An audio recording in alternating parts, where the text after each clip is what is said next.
that works at the Sixth Floor Museum. She put together a whole bunch of materials on the history of Dealey Plaza. Yeah, they gave me those materials. I forgot who it was. Yeah, Arlinda Abbott was the one who did it. I've got a copy of the materials in there myself because they were helping her, and Gary Mack were helping me a little bit with my book. So when it comes to the history of the plaza, Gary will probably bring her in. She did a lot of research to put that exhibit together.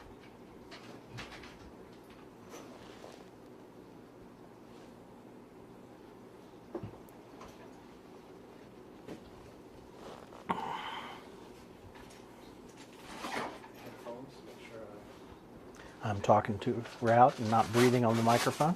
I'll just make sure that my battery's good in the microphone. Everything. Oh, yeah, that'd be important.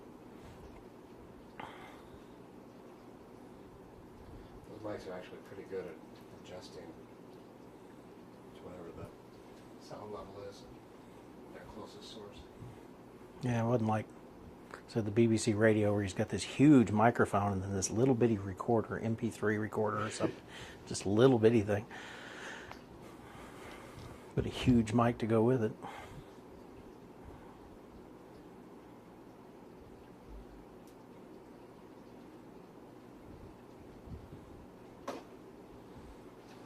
Okay, you can just Talk normal, whatever my normal voice is. yeah. Okay. That's fine. That's about it. Unless I get excited and start screaming, you know. Right, if I ask the right questions.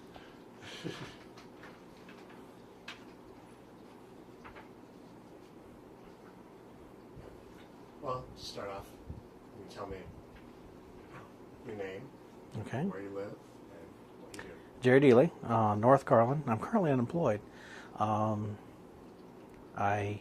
am a computer person normally, but it looks like I'm going to be working with my brother who has an insurance agency starting tomorrow, but I'm currently unemployed right now. And where were you born? Where'd you grow up? I was born in Dallas, North Dallas. Was raised here till I was age of 8. My parents got divorced in '61, and I moved away in July of '63 with my mother, stepfather, stepfamily, older brother, and we went up to Denver. Went for about 20 years. But I came back every summer to visit my father. My father's always lived here, always been here in Dallas. So completely native, and came back every summer whenever I got a chance. Lived up there for about 20 years and then came back down. Always intended to come back down. So. Okay. Did you go to college up there, or did you? Community college up in Denver, but most of my schooling was up in Denver. So I came back down when I was 28, 29, something like that, back in 83. No, 73. 73. 83. Spent 20 years there. Yeah. Can't add. Computer training pretty well self-taught? Community college at Denver, 2-year degree, computer training. Came back here, didn't do anything with it there because there wasn't much computer jobs there.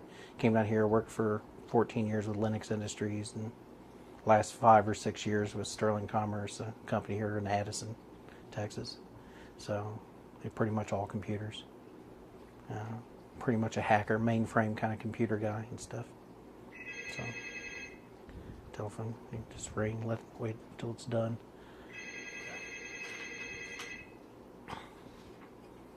Go to the answering machine.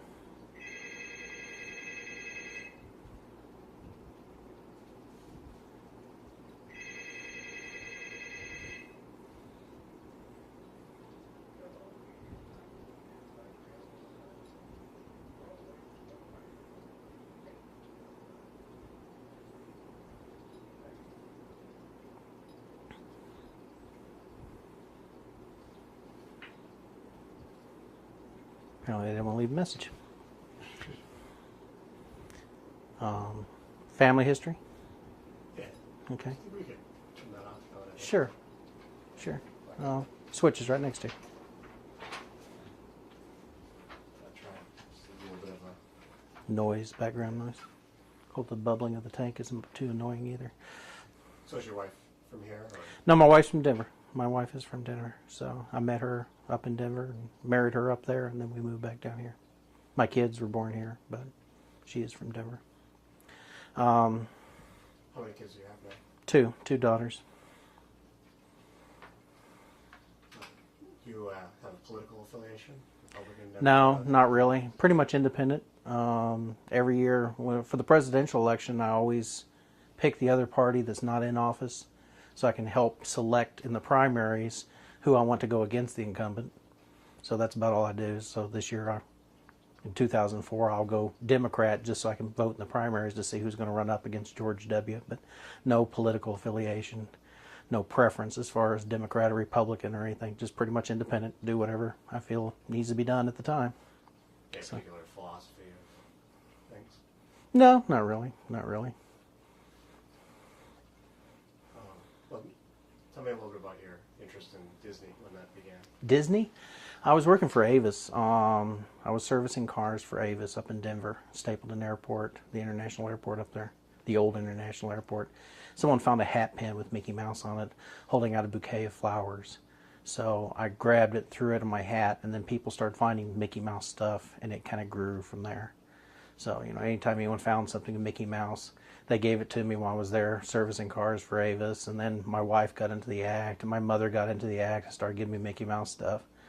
So, Mickey Mouse Disney collection has grown, for the last 30 years, and then I started picking up the nickname Mickey from coworkers and stuff because I was so much a Mickey Mouse freak. So, someone had to be in charge of Mickey Mouse computer programs. It was pretty much me all the time. So it kind of grew from there. It's got a little quieter in the last couple of years because it's not as much fun to find things nowadays because you got the Disney store and everything else. He's everywhere. It used to be more fun because it was harder to find. But so what age was that when you were working for Avis? Oh, I was probably 24, 25, something like that. And so it just was chance that it was Mickey? Yeah, just happened to find a Mickey Mouse hat pin. And, maybe the Hare Krishnas were giving it to someone at the airport. I don't know. It's just, I got it, threw it in my Avis hat, and after a while, people started giving me Mickey Mouse things. And in Denver, of all places, I don't know where they were coming from. But if they'd find one in a rental car that we were servicing, I'd end up getting it. Got 3 or 4 Mickey Mouse items that way eventually. So it just kind of grew from there. You a fan of the movies at all, or just the... Well, I mean, yeah, I see. Yeah, everyone enjoys the Disney movies, but no, I don't have I don't try to collect all the Mickey Mouse movies I can find or anything like that. We've got a few of them here, but that's because I got kids. So, but the collection's kind of grown to hundreds of figurines and lots of music boxes and just about everything else that I can find that's got Mickey Mouse on it. What is your family relationship to GB? GB Dealey is my great-grand-uncle. My great-grandfather was Charles Lewis Dealey, which was his younger brother by 4 years younger. There were 4 brothers and 4 sisters, even though one of the sisters died the first year they came over to Texas from England. And his older brother, Thomas William Dealey, always ran the Galveston News up until his death. 1906 or something, but from about 1875 on, he always worked for the Galveston News and pretty much ran it. And when the Galveston News wanted to expand and put a newspaper attached by telegraph to the North Texas and the wheat center and the cotton center of the country or of the state, they sent G.B. Dealey up as the business manager, and he started a 64-year relationship with the Dallas Morning News, is what it became. That started in 1885. And they also had a younger brother, James Quayle Dealey, that also worked for the newspaper towards the end of his life, and he worked at Brown University. He was a sociology professor at Brown University back in the East, Pittsburgh, somewhere in Pennsylvania, something like that. I don't know where Brown University is. And he also was one of the founding faculty of North Texas State University, or University of Northern Texas, where you're going right now. Those were the 3 that worked for the paper. The other 2 brothers, Charles Lewis, my great-grandfather, and the younger brother, Samuel David Dealey, never worked for the newspaper at all, and neither did any of their family. When I was growing up, I was told I was not even allowed to throw a newspaper out because I was a Dealey. and they wouldn't hire members of the Dealey family other than the ones that had already been hired years and years earlier. As a matter of fact, my mother won a bowling tournament once that was sponsored by the Dallas Morning News, and they asked her to use her maiden name so it didn't look like they were playing favoritism to a Dealey winning a bowling tournament. So that's my relationship to G.B. Dealey. He was my great-grandfather's older brother, so great-granduncle. So how many Dealeys came over from England? The mother and father, George Dealey Sr., and then the mother, Mary Dealey, and then there was 4 brothers and 4 sisters that came over. And they came over in 1870 and landed in Galveston, Texas, and they were on a sailing bark. They actually built a little lean-to structure on the deck of a sailing ship. The bark was named the Herbert, and they came over that way from London to Galveston. George Dealey was a master bootmaker in Liverpool and the Manchester, Liverpool area of England. And he got into some kind of financial trouble, made some loans and everything else, and it all went badly for him, so he managed to borrow enough money to come to the United States. And so they came over in 1870. As a matter of fact, the sailing ship was becalmed off the coast of Bermuda or Jamaica, one of those, for a period of a week where they just literally had no wind and couldn't go anywhere. So, but there was a good crowd of them. And like I said, one of the daughters died the first year she was there, but the other 7 kids lived on for many years. And eventually they moved up to Dallas, most of them, except for a couple. So how old was GB when he came over? He was 11. They came over in 1870. He was born in 1859. And then my grandfather was 4 years younger than him, so he was 7 when it happened. And he started with the Galveston News as a office boy, mail clerk, when he was 15 years old. Thomas William, his oldest brother, had gotten a job with the Galveston News and started G.B. Dealey there. And like I said, G.B. Dealey was with the newspapers, both of them, and eventually owned them for 64 years of his life. And so Dealey Plaza was named after him. So he was always self-taught? Yes, he finished high school, but he never went to college. James Quayle, like I said, he was a professor and he ended up going to college, but G.B. Dealey never went to college. He went to night school for a little while in Galveston, and then later in Dallas he may have done something, but I think he was pretty much busy running the newspaper, so he was self-taught.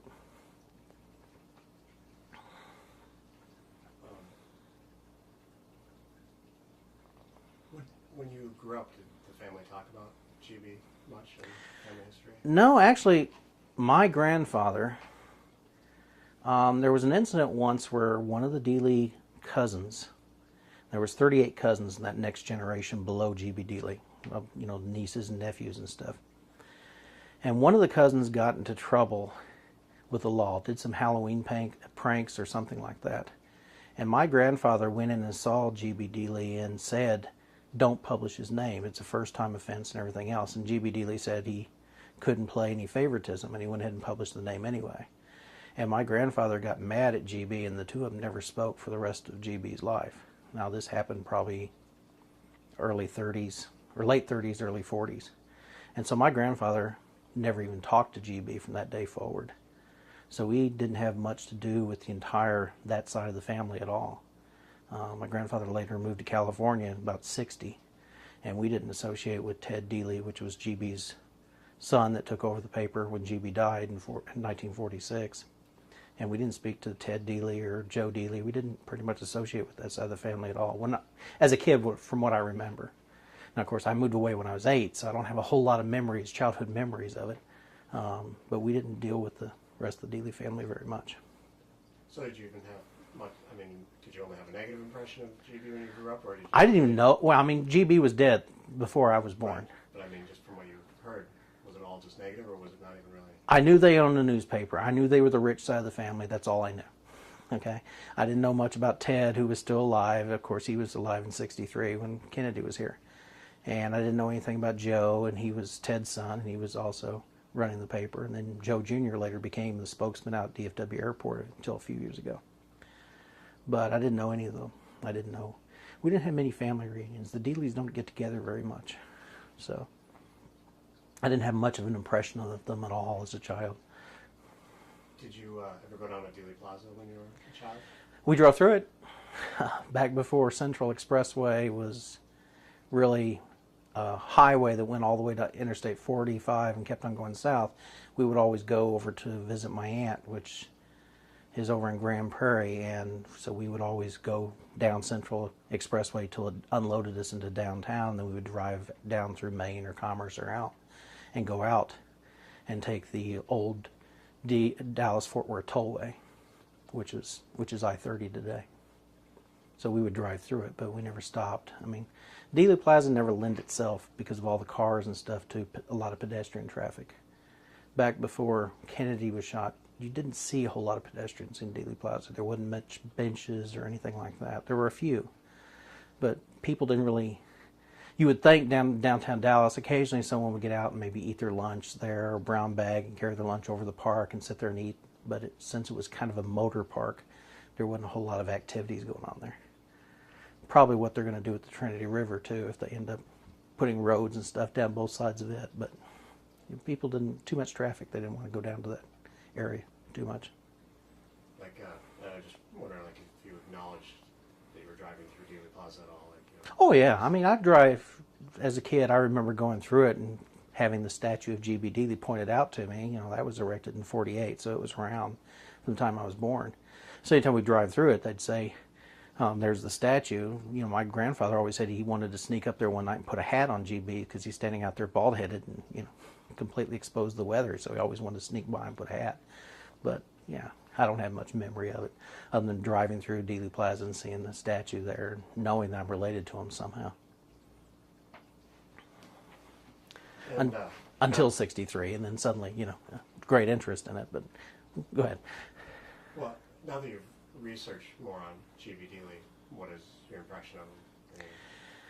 G.B. Dealey was a good guy. He did a lot for the city of Dallas. He started SMU. He started some of the hospitals. He promoted city planning more than anybody has ever promoted, you know, a lot of things. He was very forward thinking. He did a lot of really good things for the city. You know, it's appropriate that the plaza was named for him.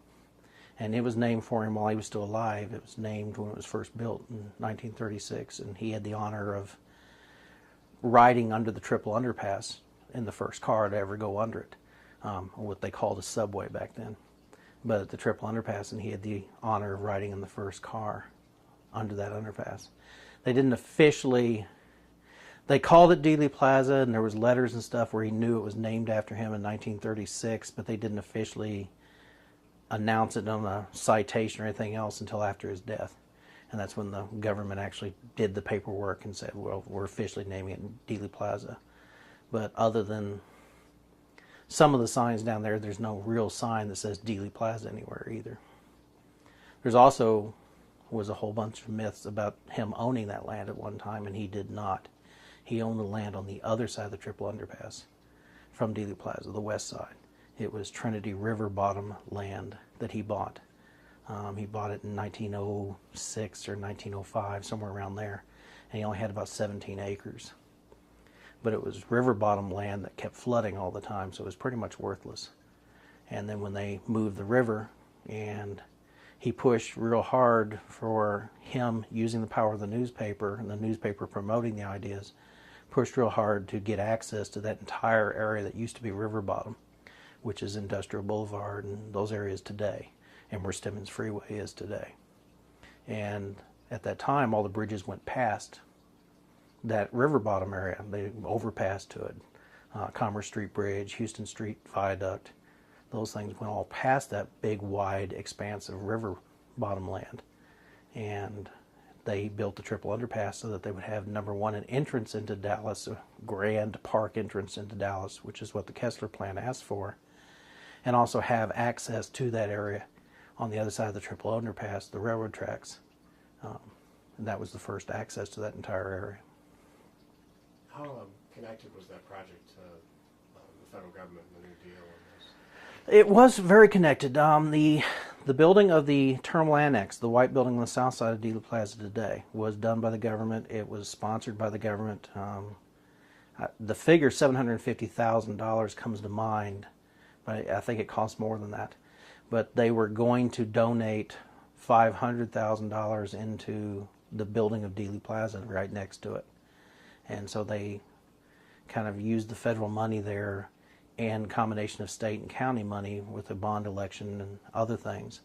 And I think the city of Dallas or county of Dallas or state, one of the three, allocated another $500,000 or something to that, and they ended up using those funds to build Dealey Plaza and that entire entrance to Dallas. And basically they dug it out. The level of Elm Street and the level of Commerce Street is the natural level of that area, and there used to be an 18-foot bluff, which is where the river was. It, back originally before they moved the river was right there. You go on the other side of the triple underpass and go down that bank where the triple underpass is sitting up high, that 18-foot bluff. That's where the river used to be. And so that was a whole floodplain area. And then they used government money, and they used the Works Projects Administration. Of course, this was back in the 30s, so it was built. They tore down the buildings in 34, starting in 34, and the triple underpass was built ending in 36. So they used a lot of Work Projects Administration, New Deal, labor, and things like that just to keep people employed, and use federal money to do a lot of it.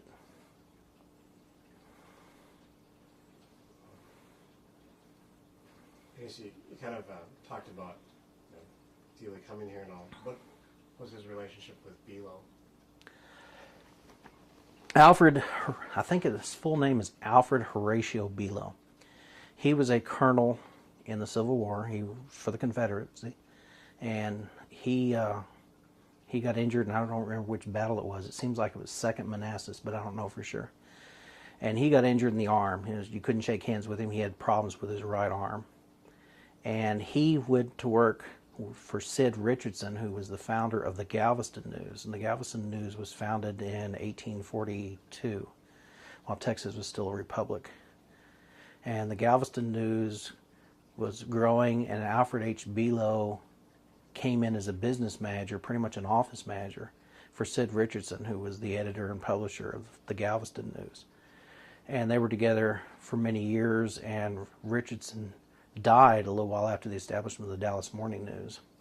But G.B. Dealey was hired by A.H. Below, and A.H. Below hired him as an office boy and mail boy. I think office boy first, then later the mailroom. And so he was the one who hired him at the age of 15. And he worked there with the Galveston News with A.H. Below. And then when they decided to open up a second paper, G.B. Dealey was so excited about the idea and wanted to be a part of it that they sent him up to help scout sites out. Even though the Galveston News was pretty sure Dallas was going to be the site because of the crossroads of the railroad, the natural crossing of the Trinity that the firm ground gave us here in the area. They pretty much knew that's where it was going to be. But he sent G.B. Dealey up to be the business manager. And then when the Dallas Morning News opened itself, A.H. Below moved up here to Dallas as well. And he lived in the Below Mansion, which is still downtown at Ross and I forget the cross street, down on Ross Avenue, and it's the Dallas Bar Association building today. As a matter of fact, that mansion is where Clyde Barrow's body was on display for 15,000 people when he was shot. He used to be a morgue at that time. After the Dallas Morning News, then what else did Dealey go into? I know at some point radio and... The radio station, WFAA radio, was built in the early 20s, and it was the idea of Walter Dealey, which was GB's other son, his oldest son, Walter A. Dealey. And he had the idea of having a newspaper-owned radio. And they opened up WFAA radio, and it was one of the first, I think in the country, but I definitely know in the Southwest, of a newspaper owning a radio station. And at first it had a real small, like maybe 1,000 kilowatt transmitter or 100 kilowatt followed by 500 or something like that. It was for a long time very local. And at one time they put the antenna on the roof of the Dallas Morning News building, and they were actually transmitting from inside the offices of Dallas Morning News, just kind of sitting out in the middle of somewhere. You'd suddenly have this radio station. But that was Walter A. Dealey's, his oldest son, and he was grooming Walter to take over the paper. But Walter died during the Depression from overexertion, And so that's when Ted Dealey, Edward M. Dealey, I guess is his full name, actually took over as the heir apparent to the newspaper business. So that's where the radio station came from. And then a few years ago, I think the FCC made a ruling where companies that own newspapers couldn't own either radios, I think radios. And so they got rid of their last radio station, I think in the late 70s, mid 80s, and it was the Zoo here, a local station that was very popular. I think it was the last station they had, KZEW. But that was the last one Bealo owned, because they own a lot of TV stations and they own newspapers, and they weren't allowed to own radios as well. I think the FCC this last few weeks has just changed that ruling too. But that's where the radio station came from. So then was it Ted Dealey who decided to get into television? I don't know who actually made the decision for to get into television. The A.H. Bealo Corporation pretty much expanded. It came from the Dallas Morning News. At that time, it owned the Dallas Morning News and the WFAA radio. I'm not sure when WFAA TV came along, but that was the first TV station they owned and still own today. And I think it was just an expansion of the radio, but I'm sure that was in the late 40s, well, the 50s, because that's when TV made the big boom. So I'm sure it was in the 50s that came along, which would have been after GB's death. So it probably was Ted that was in charge of it. The A.H. Bealo Corporation is still the parent company, and the news is kind of held as a smaller one, but the corporation started with the Galveston News and the Dallas Morning News, basically. Do you know anything about kind of G.B. Dealey's activities outside of business? I mean, was he a golfer? Was he He liked to take walks. There's a story that he got run over by a mail cart once, or a mail wagon or something, or almost ran over, and started yelling at the driver or something. And this was in the book about G.B. Dealey, the brown book put out by, I forget who wrote it, but G.B. Dealey of the Dallas News is the name of the book. And apparently he got in trouble for obstructing the mails because he was yelling at this guy because the mailman almost ran him over. He also, there's stories of him walking. He was a fitness nut as far as walking goes, but he didn't do golf or anything like that. He worked late most of the time and spent a lot of time at the office. He did a lot of extracurricular activities, the Civics Club, the Dallas Historical Society, which he founded, a bunch of other things like that. He also used to take walks and have at least one cigar a day. As a matter of fact, he was walking across the Commerce Street Bridge having a cigar. There used to be a sidewalk along that bridge. It's where Commerce Street is today, to the Triple Underpass, except instead of curving to go under the Triple Underpass like it does today, it went straight and it raised up above the railroad tracks. It was a bridge. And that's when he was having a cigar one time, and he looked at the land over there on the west side of the Triple Underpass today and said, that might become valuable someday. And that's when he decided to buy the land. So I know he took walks at a regular basis. He was a little bit fitness nut. I think whenever he got a chance, he also used to go kind of box or shadow box with bags and stuff at the gym. There's another story of once he found a drunk under his house. He ended up beating the guy up, while the police were coming. And it turned out the guy was a prize fighter that was just completely drunk. And G.B. Dealey managed to beat him up, or, get the better of him. Of course, the guy was drunk at the time, and G.B. Dealey was sober. But, so I understand he was kind of a walking fitness nut to some degree when he had the time. Of course, running a newspaper, he didn't have a whole lot of time with all the activities he did. So is he known much of as a family man, or did he work too much? Yeah, he's pretty much a family man. I mean, they went to church every Sunday and so on and so forth. And I forgot my train of thought. Yeah, he went to church every Sunday, and they always said when Father Dealey gets home, and he tried to make his kids, go to regular meals on a regular basis, be home for that when he could. So he was pretty much a family man. So no scandals or bad stories about him? No, not about GB. I don't have any for GB. There are other members of the Dealey family there's probably scandals about, but GB's pretty much, he was pretty much a good guy. And how did he die? He had normal heart attack. It was just old age. It was pretty much 46, so he was born in 59, so without doing the math, it's whatever it was, 87, 83, somewhere in that range. So it's pretty much a normal heart attack when he died. Was he retired at that point, or did he still? He was still working. He pretty much at that time, he was the majority stockholder or controlling stockholder of the stock of the Morning News and Below Corporation. So he pretty much went in the office that day. Now that one day he stayed home because he said he was feeling poorly, and sure enough that day he died. He had seen the doctor that morning, and the doctor, I think, called his daughter Maddie Dealey in and said, "You better see your father because he's not looking good," and he died with his daughter with him. But I don't think the rest of the family got a chance to get over in time. So. And what was his feelings when they wanted to name Dealey Plaza after him? He wanted to turn it down. He thought it was a great honor. There's, in the Dealey Library over at Dallas Historical Society, over the Hall of State in the State Fair Park, there are some letters between him and I think it's Ted Dealey. And Ted Dealey was a correspondent at that time over in Austin, covering, a reporter for the Dallas News. And he pretty much wrote his father and said, "You should go ahead and accept the honor." G.B. Dealey had wanted to turn it down, but he was talked into his family of going ahead and accepting it and allowing Dealey Plaza to be named after him. Now, you've got to remember, Dealey Plaza is also the birthplace of Dallas. That's where John Neely Bryan built his first lean-to shack back in 1841, right there at that bluff overlooking the river, right where the triple underpass is today. So there's also the Bryan Colonnade, which is where Abraham Zapruder was standing when he filmed the assassination. It's that whole column that's curved over there. That's called the Bryan Colonnade, and there's a sign there that most people pretty much ignore that talks about the birth of Dallas. And the other colonnade on the other side, the south side of the plaza, is called the Cockrell Colonnade, from Alexander Cockrell and his wife, Sarah Norton Cockrell. I think I got it. Sarah Horton Cockrell. But so Dealey Plaza was named pretty much for the founders of Dallas and the people that have been promoting Dallas. So it was named for the Bryans and for the Cockrells, as well as G.B. Dealey.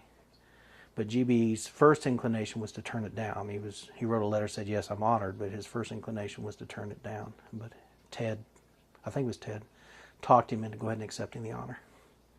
And so they went ahead and did it. Was there any dispute over putting in the statue or not?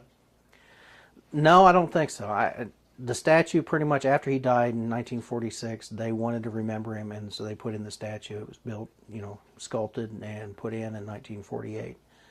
And the bronze relief plaques behind it that shows the different 4 areas where G.B. Dealey was helpful in the whole city.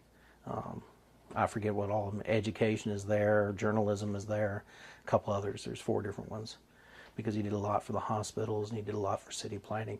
Mainly city planning. That was G.B. Dealey's biggest contribution to the Dallas area, is he really pushed city planning during his entire time with the Dallas Morning News.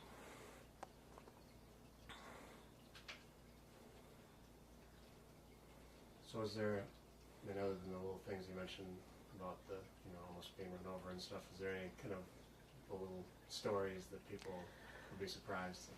I don't know of many. I don't even know if G.B. Dealey ever became a U.S. citizen. I assume he did. But I know towards the end of his life, he was probably 80. There was a movement in Britain to have him nominated an OBE, OBE? Order of the British Empire. It's kind of like a knighting or an MBE or something like that, member of the British Empire. There's a bunch of awards, but it's something that the Queen and the royal family has to nominate you for. And there was talk about having him nominated for that, but the family tried to get the people over in England who were trying to suggest that to not do it, because they were afraid that he would try to go over there to accept it, and his health was such, he was in his 80s, that they thought it would damage his health. So they talked him out of doing it. The other thing that's kind of special too is the publisher of the New York Times always said that he modeled the New York Times, and the guy's name is Oakes. O-C-H-S is his last name, and I forget his first name right now. But he always said that he modeled the New York Times after the Galveston News and the Dallas Morning News, and said that he always honored G.B. Dealey and they eventually called him the Dean of American Journalism. But the New York Times said it was modeled after the way those newspapers were run. So they gave him a lot of credit at that point too. Did he Get a beer here. Get a sip. Take a break. I'm sorry. Go ahead. Okay. Did he do any traveling outside of Texas, or you just kind of? He did a bit. He married a girl from Kansas City whose father was in the newspaper business as well. He had met her when she came down from Kansas City, and that's also where he got the idea of city planning. He saw that George Kessler had done a city planning up in Kansas City, had been a city engineer and had done a lot of the work on the St. Louis and Kansas City, I forget which, I think it's Kansas City. And that's where he knew and met George Kessler and managed to hire him into Dallas later on. So he did some traveling, but most of the time he spent running the newspaper, so he didn't do a whole lot of traveling outside of town. He was pretty busy here. He figured there was a lot to do in Dallas. He did things like he started the Dallas Historical Society. He helped promote the Centennial Exposition when it happened down at Fair Park in 1936. He started the Dallas Critics Club, which started out just reading books, but then it was business leaders or city leaders that would start talking about ways to improve the city. And a lot grew out of that over the years. So he was involved in a lot of civic activities. And I assume his political affiliation at the time was Democrat. He tried to be careful not to go with any party. He was very strong in the Dallas Morning News not supporting one particular party over another. Now, that doesn't mean they wouldn't get politically involved. If individuals, they would promote or, talk against individuals as they seem fit, but they didn't always go one party line. Some newspapers back in that area would be completely a Republican newspaper or Democrat newspaper and would always go for that party. But he tried to keep it as even-handed as possible. Now, I say even-handed. That doesn't mean he wouldn't speak out. If he liked one particular individual over another, he would definitely say something. He helped drive a campaign that got Ferguson way back 1900, I think, 1900s. He drove Ferguson out. I think it's Jim Ferguson. I don't remember the first name. And then later for governor, and he helped getting him impeached or get him to quit. There was a lot of things he would get politically involved, but he wouldn't go one party or another.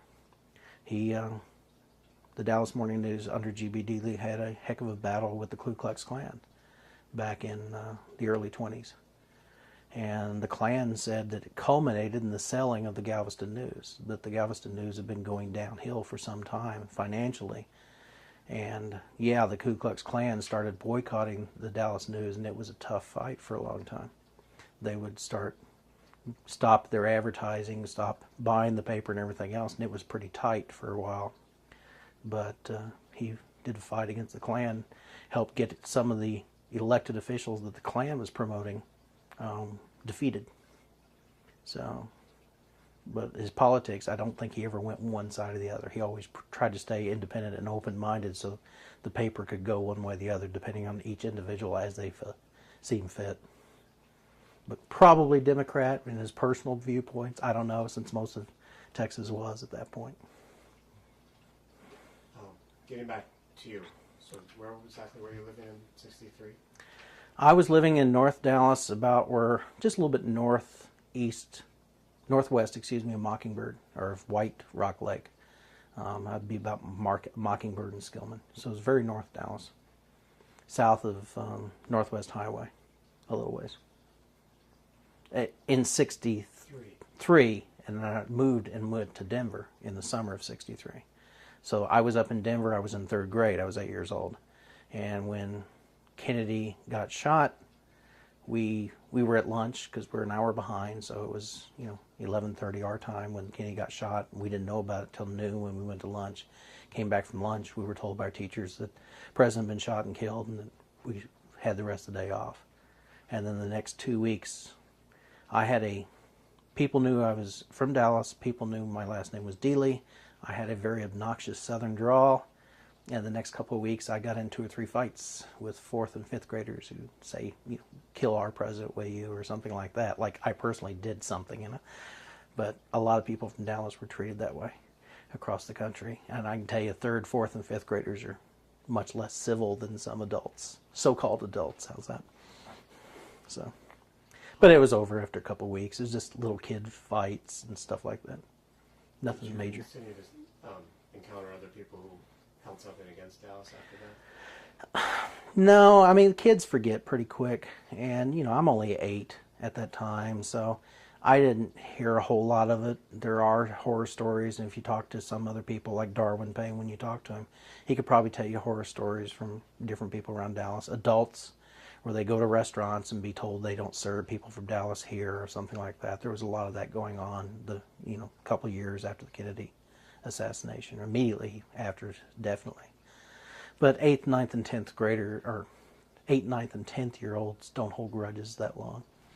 It's pretty much on to other things, So. Did you have much of a feeling about Kennedy before he was shot? No, I didn't. I mean, I admired him. I remember knowing him. I remember, admiring him as a president, but he was just my president. For an 8-year-old, he was just my president. I didn't know anything about his politics or anything like that. I remember in the 1960 elections, which is the first elections televised for the most part. I know it was the first one computerized. I remember my brother was going for Kennedy just because he could say the phrase, Kennedy, he's my man. Nixon belongs in a garbage can. And so just to keep up a fight with my older brother, I went for Nixon. But, it had nothing to do with politics or anything else or liking anyone better than anyone else. I just wanted to go against my brother. So, I was disappointed when he won, if you want to call that disappointment, because my brother was right and I was wrong. That's all I cared. So.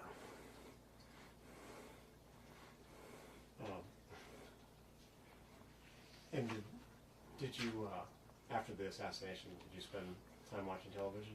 Yeah, like everyone else, I was glued to the TV set all weekend. And then the following Monday, which school was out because that was the day they buried him. And I guess we went to school Tuesday and Wednesday, but that was Thanksgiving week too, so we were off Thursday and Friday of that week. But I think we did go to school Tuesday and Wednesday. But yeah, I was like everyone else. The whole family was pretty much glued to the TV. Now, I was with my step family then, so the name Dealey didn't mean a whole lot in the family because me and my brother were the only ones of the 9 of us that were still named Dealey at that point. And I didn't hear anything from my family down here during that.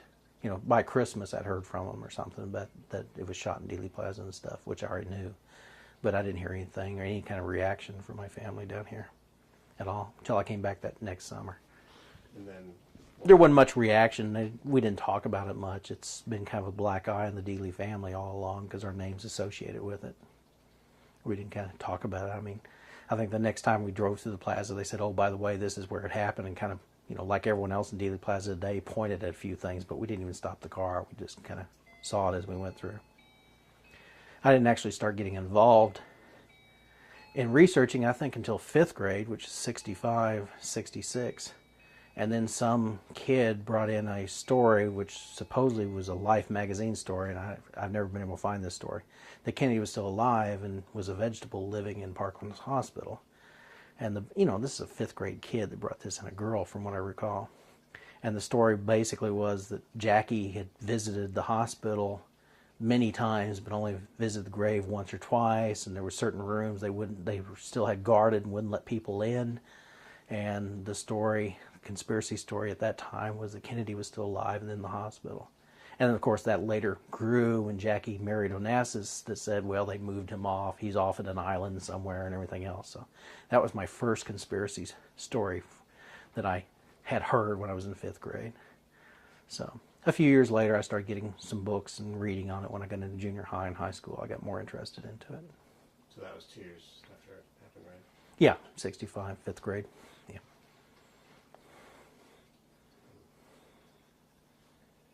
How do you think the assassination affected the development of Dallas? The development of Dallas, I don't think it affected it a whole lot. Dallas got a black eye, but it wasn't that businesses stayed away. Businesses still came to Dallas. Dallas has still grown pretty well. I mean, Dallas is one of the southern cities that has grown a lot in the last 2 decades. You know, the whole migration into the southern warm cities and stuff, and Dallas has been a recipient of that. It gave Dallas a black eye for a while, but I don't think most people thought badly of Dallas for any length of time after that. You know, I know immediately after the assassination, you hear stories that Dallas Cowboys would be, you know, booed every time they came on the field or something because they were from Dallas, but it didn't last that long. So I don't think it really hurt the development of Dallas. As far as Dealey Plaza itself, it's kind of a two-edged sword. It's unfortunate that Dealey Plaza, which was named after G.B. Dealey and probably named after Bryan and Cockrell and all the founders of Dallas, has got a black eye. But the other edge of that sword is, because Dealey Plaza is the site of Kennedy assassination, a lot more people see the plaza, and it used to be just a secret that just Dallas people knew about. I mean, no one cared about the place. But it's the history of Dallas is pretty much based in that plaza, good and bad. And because of the Kennedy assassination, because of the 6-4 Museum, there are thousands of people that go into Dealey Plaza every day, or hundreds of people every day. And, you know, every year there are tens of thousands of people that go through there that would never see that plaza and the history it represents if it hadn't been for the assassination. So it's a good and a bad thing. Obviously, you don't want your name or part of your city to be known negatively because of the site of where we killed the president, you know, where someone killed the president. And then, of course, there's those people who blamed the Texans and said Dallas was involved with it somewhere, some way along the line. Those theorists on that side. But the fact that Dealey Plaza was the site of killing of Kennedy is kind of sad in some ways. It drags my name, last name in the mud. It drags Dallas into the mud. But the same token, we get a lot of tourism because of it. So it's kind of a good and bad thing, kind of a double-edged sword. Do you think it had any kind of psychological effect on the politics of Dallas, or just the mood of... Yeah, it probably did quite a bit. Dallas, from the days of the Ku Klux Klan, and again, the Ku Klux Klan in the early 20s, before the big stink up in Indiana, the Ku Klux Klan was pretty much led by a dentist from Dallas. It was pretty much the National Grand Imperial Wizard, or whatever the title is. They have so many titles, I don't know what they use. Was a wizard. Hiram Wesley Walker, I think, is the name. But anyway, Evans. Hiram Wesley Evans, I think, is the name. And he was the Imperial Grand Wizard of the National Ku Klux Klan. And Dallas kind of became known in the 20s as an extreme city because of the Klan. And again, G.B. Dealey and the Dallas Morning News and some of the outstanding citizens of Dallas fought the Klan, and the Klan finally calmed down. About the same time, it moved up to Indiana, where the national leader was there, and they almost took over the state. But that's completely a different story. And then Dallas, with the extreme right-wing politics, became kind of a city of hate because of that. So the title City of Hate actually kind of came up long before '63. But then with some of the incidents with Adlai Stevenson, from the ambassador for the UN, you know, a month before the assassination, and the so-called Johnson, when he was campaigning in 1960 as vice president, and the spitting incident with Lady Bird, you know, just some of those incidents in the extreme right wing of Dallas, some of its major leaders, Edwin Walker, retired Major General Edwin Walker, based in Dallas, and Ted Dealey, the publisher of the Dallas Morning News, and some of his extreme right wing. It was pretty extreme. Dallas had, after the assassination, Dallas pretty much had to soften up because they were extremely right wing up prior to that, and it gave them a very black eye when it happened there. And of course, the politics with the police department, you know, how they supposedly bungled the whole thing, and you know, had the assassin killed in their own basement and everything else. I mean, there was a lot of political clout and repercussions from that. Do you think there's any particular factors that helped Dallas recover from that or improve Dallas's image afterwards? The fact that the Kennedy Memorial today, the one a block away from Dealey Plaza, that came in from basically contributions, free contributions, completely unasked for, paid for that. The fact that we built a memorial, the fact that we didn't tear down, there's been push for a long time to tear down the Texas Book Depository. Back in the 70s, there was a strong push. The owner of the building wanted to tear it down, and the city stepped in and saved it. The fact that the city saved Dealey Plaza and didn't let it get torn up and destroyed. A lot of people in Dallas would just as soon forget that the plaza's there, tear down, because they always felt it was a black eye. But the city did step in and protected it and kind of preserves it to this day. And that's kind of a good thing too. I mean, it keeps the history alive and stuff. Even though it's a black eye, it's kind of positive in some ways. Just gonna grab a drink of water. Okay.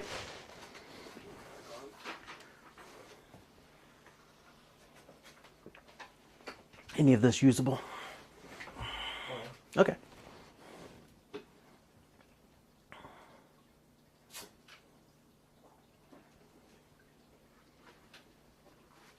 So,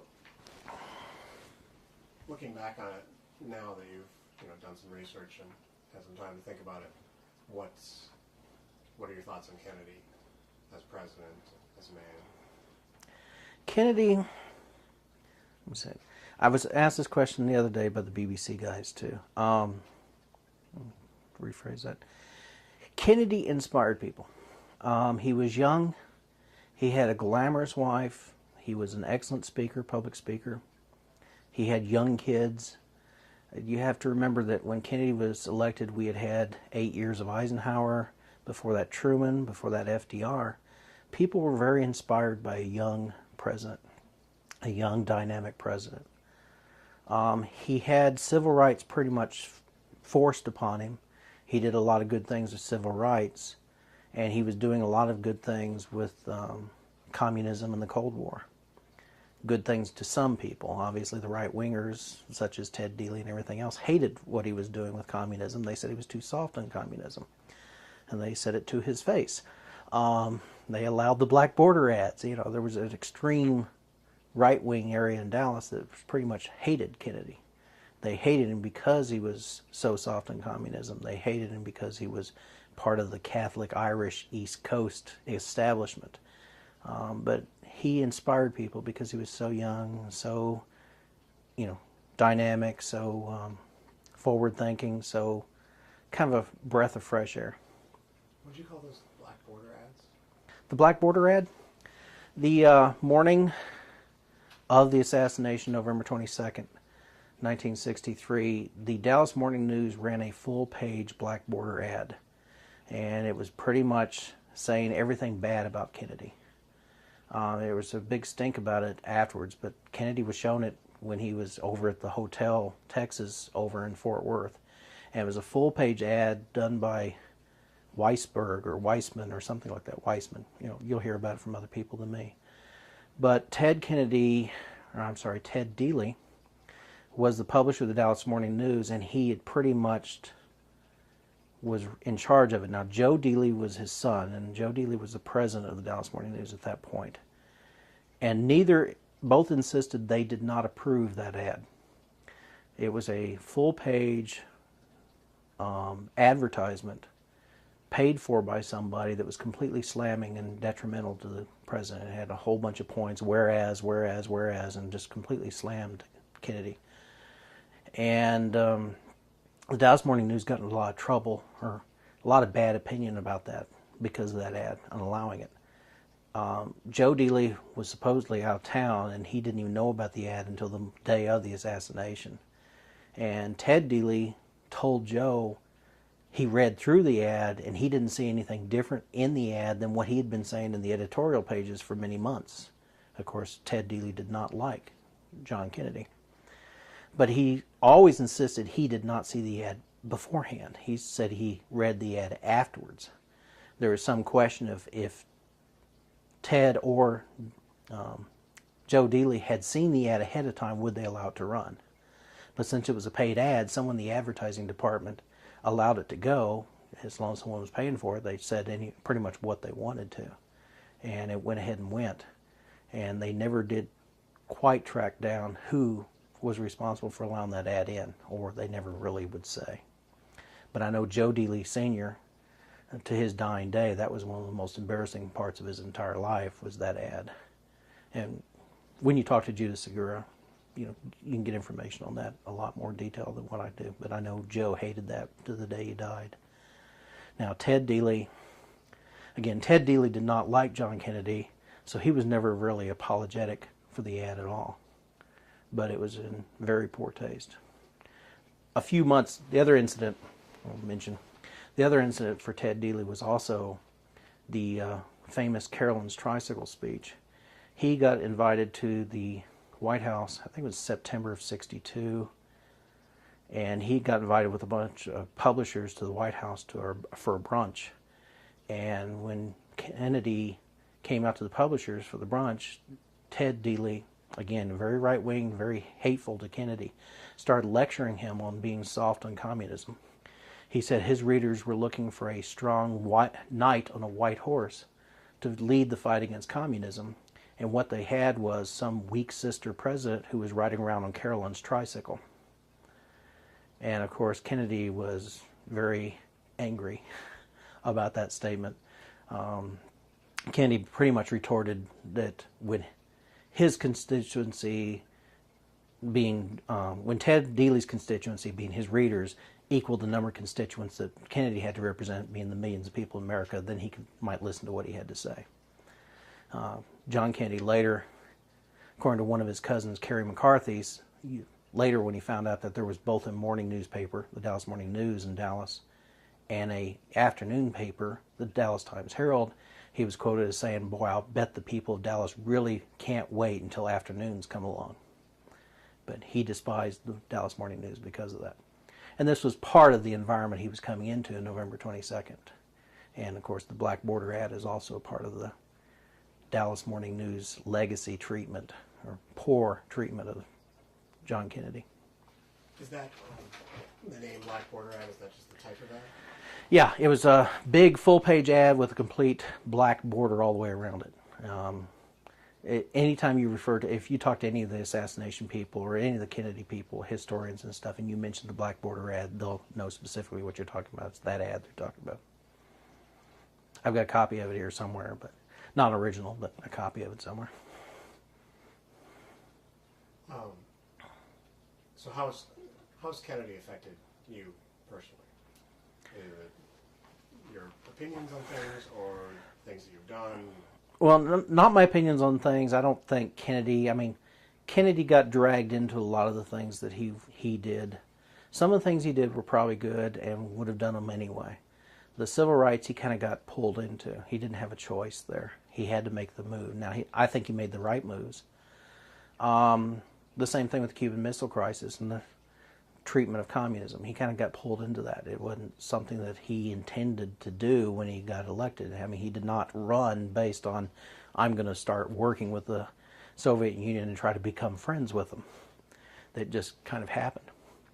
I don't think he's affected me personally. Obviously, anyone who gets into the assassination, and I've researched it now for quite a few years and read all the books and become a student of the assassination as well.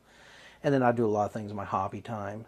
I give tours and things like that about Dealey Plaza and assassination type of related things. I've done a lot of tours from people from England for some reason. I'm part of a group over there led by Ian Griggs, and he's an ex-policeman. He leads a group over there that researches the Kennedy assassination called Dealey Plaza UK. And whenever one of them was coming over, he makes sure I give them the tour. So I spend a lot of time reading a lot of Kennedy books and Dallas history books, and it's kind of a merging of the two that interests me.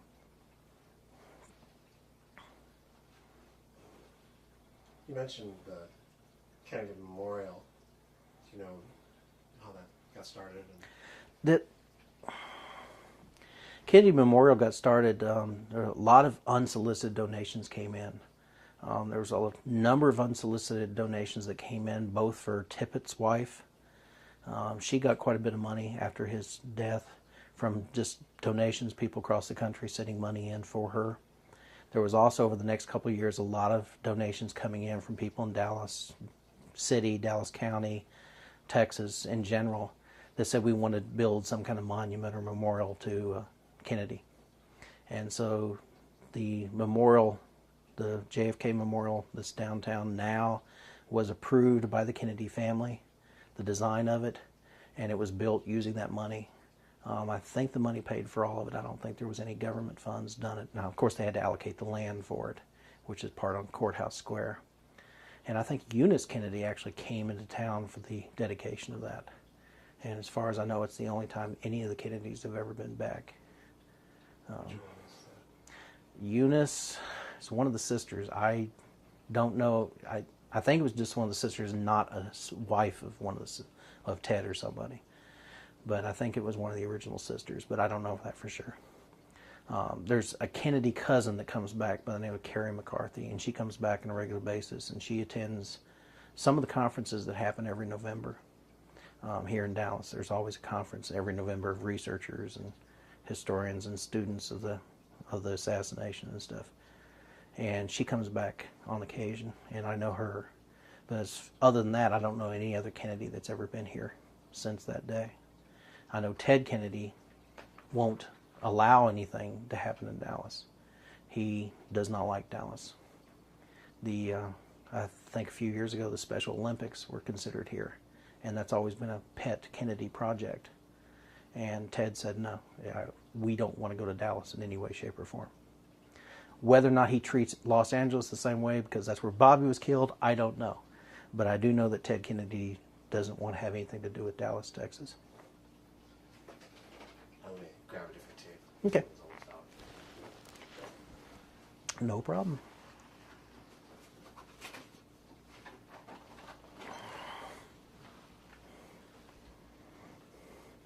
Yeah, Carrie McCarthy and I kind of have a running joke between the two of us. Ted Dealey was the guy that, said the Carolyn's tricycle incident and everything else, and Ted Kennedy's the guy who says we won't have anything to do with Dallas. So Karen and I both kind of agree that we both have a stinker in our family by the name of Ted, and we just let it go at that, and we get along pretty well.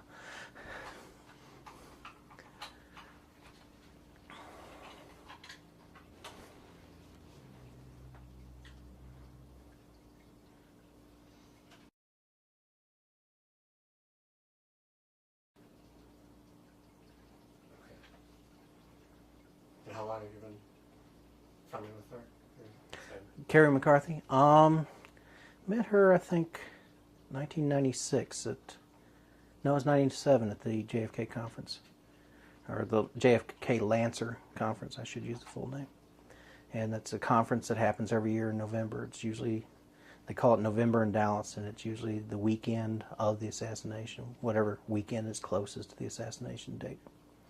They try to avoid Thanksgiving, but when they can. I mean, occasionally Thanksgiving is pretty much coming up on that weekend, or the 22nd comes up pretty much right before Thanksgiving. So, but they try to avoid that weekend, Thanksgiving. But it's a conference, and there's two conferences that go on most of the time in Dallas every year.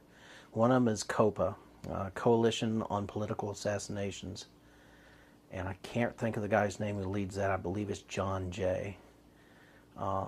And he's based out of Washington or Baltimore, one of those areas. And the other one is the JFK Lancer. And they have competing conferences, and that's run here in Dallas, and they have authors, some of the more famous researchers. So a lot of the authors of the different books, the famous, more popular researchers get together. But they're competing conferences. The leaders of those two groups don't get along. And so it's always a fight as to which conference you're going to. I usually go to the Lancer one, but I have been to both. It's a fight on who's getting along and who's not getting along. There's a lot of infighting in the conspiracy theorists, researcher community. Is it mostly personal, or is it on theory difference? It's mainly personal. I don't know all the background of it, but I know, occasionally one group of conference people will start bad-mouthing the other group and saying that they're coming up with, saying different things. I know last year in the plaza, on the 22nd, there's always a ceremony of remembrance of, at the time, and a moment of silence and a bunch of speeches. And they claim that they were misbooked, and both people were told they could use the plaza at that particular time. And so there was a competition, and one of them had a bullhorn and the other one didn't, so the other one didn't get to talk near as much. The one with the bullhorn supposedly turned to the leader. The other one said, you can use the bullhorn if you want to for 20 minutes and go ahead and do your thing. And the guy refused. He just didn't want to, concede anything to the other conference. So there's a lot of fighting. There's a lot of cutthroat cat fighting among these conferences. And there are some people that kind of go to both, and then you always have to decide between the two, which this session's pretty interesting here, or this session's pretty interesting here, which one you're going to go to. And there's a lot of infighting among the theorists. And this is both the conspiracy buffs or conspiracy theorists, is what the one group is always called, and the other group is pretty much the lone nutters, the lone nut people that believe that Oswald did it alone. And I have friends in both areas and both conference groups, but there's a lot of infighting among these researchers. And the bullhorn incident was just last year? Yes, it was just last year. And the leader of the Lancer group, Deborah Conway, did have the bullhorn, and she did offer John, again I think his name is John, to use her bullhorn, but he wouldn't do it. And there's a lot of fighting. They're both standing there side by side, holding their banners up and doing speeches, whoever can get heard the best. And of course the one with the bullhorn was heard the best this time. So there's a lot of fighting. There's a lot of infighting. Why do you typically choose the one over the other? It's the one I started with. They're based in Dallas, so I know them better. I know people from both conferences, such as Robert Groden, who's up in Dealey Plaza most weekends. I'm sure you'll talk to him. He won't have anything to do with the JFK Lancer. He always goes to the COPA conference if he goes to one. And there are different researchers that will only go to one conference or the other. And the one I got started with was the one in the JFK Lancer, because it's based here in Dallas. So that's the one I usually go to. But again, I've been to both.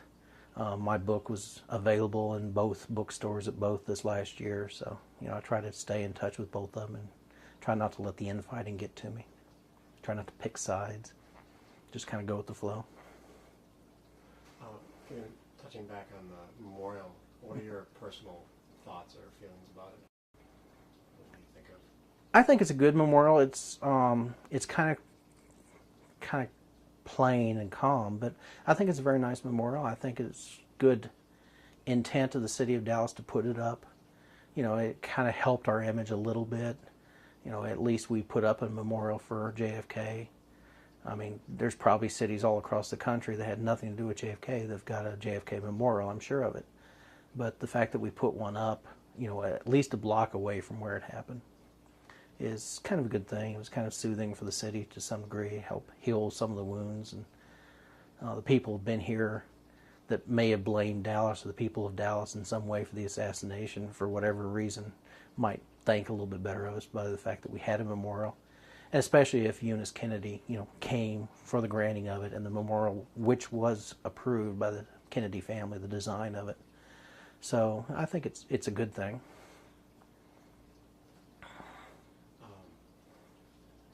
Can you tell me a little bit about the creation of the 6th floor and the controversy over that? I'm not sure what controversy you're talking about. Well, that people didn't want it and people were afraid of it. Okay. My understanding. Right. The building was owned by Harold Byrd, and he owned it for many years. So I think in the late 50s that he picked it up, or mid 40s, somewhere in there, 40s and 50s. And he took over the building and he owned it, and it was leased out to the Sexton Grocery Company for years.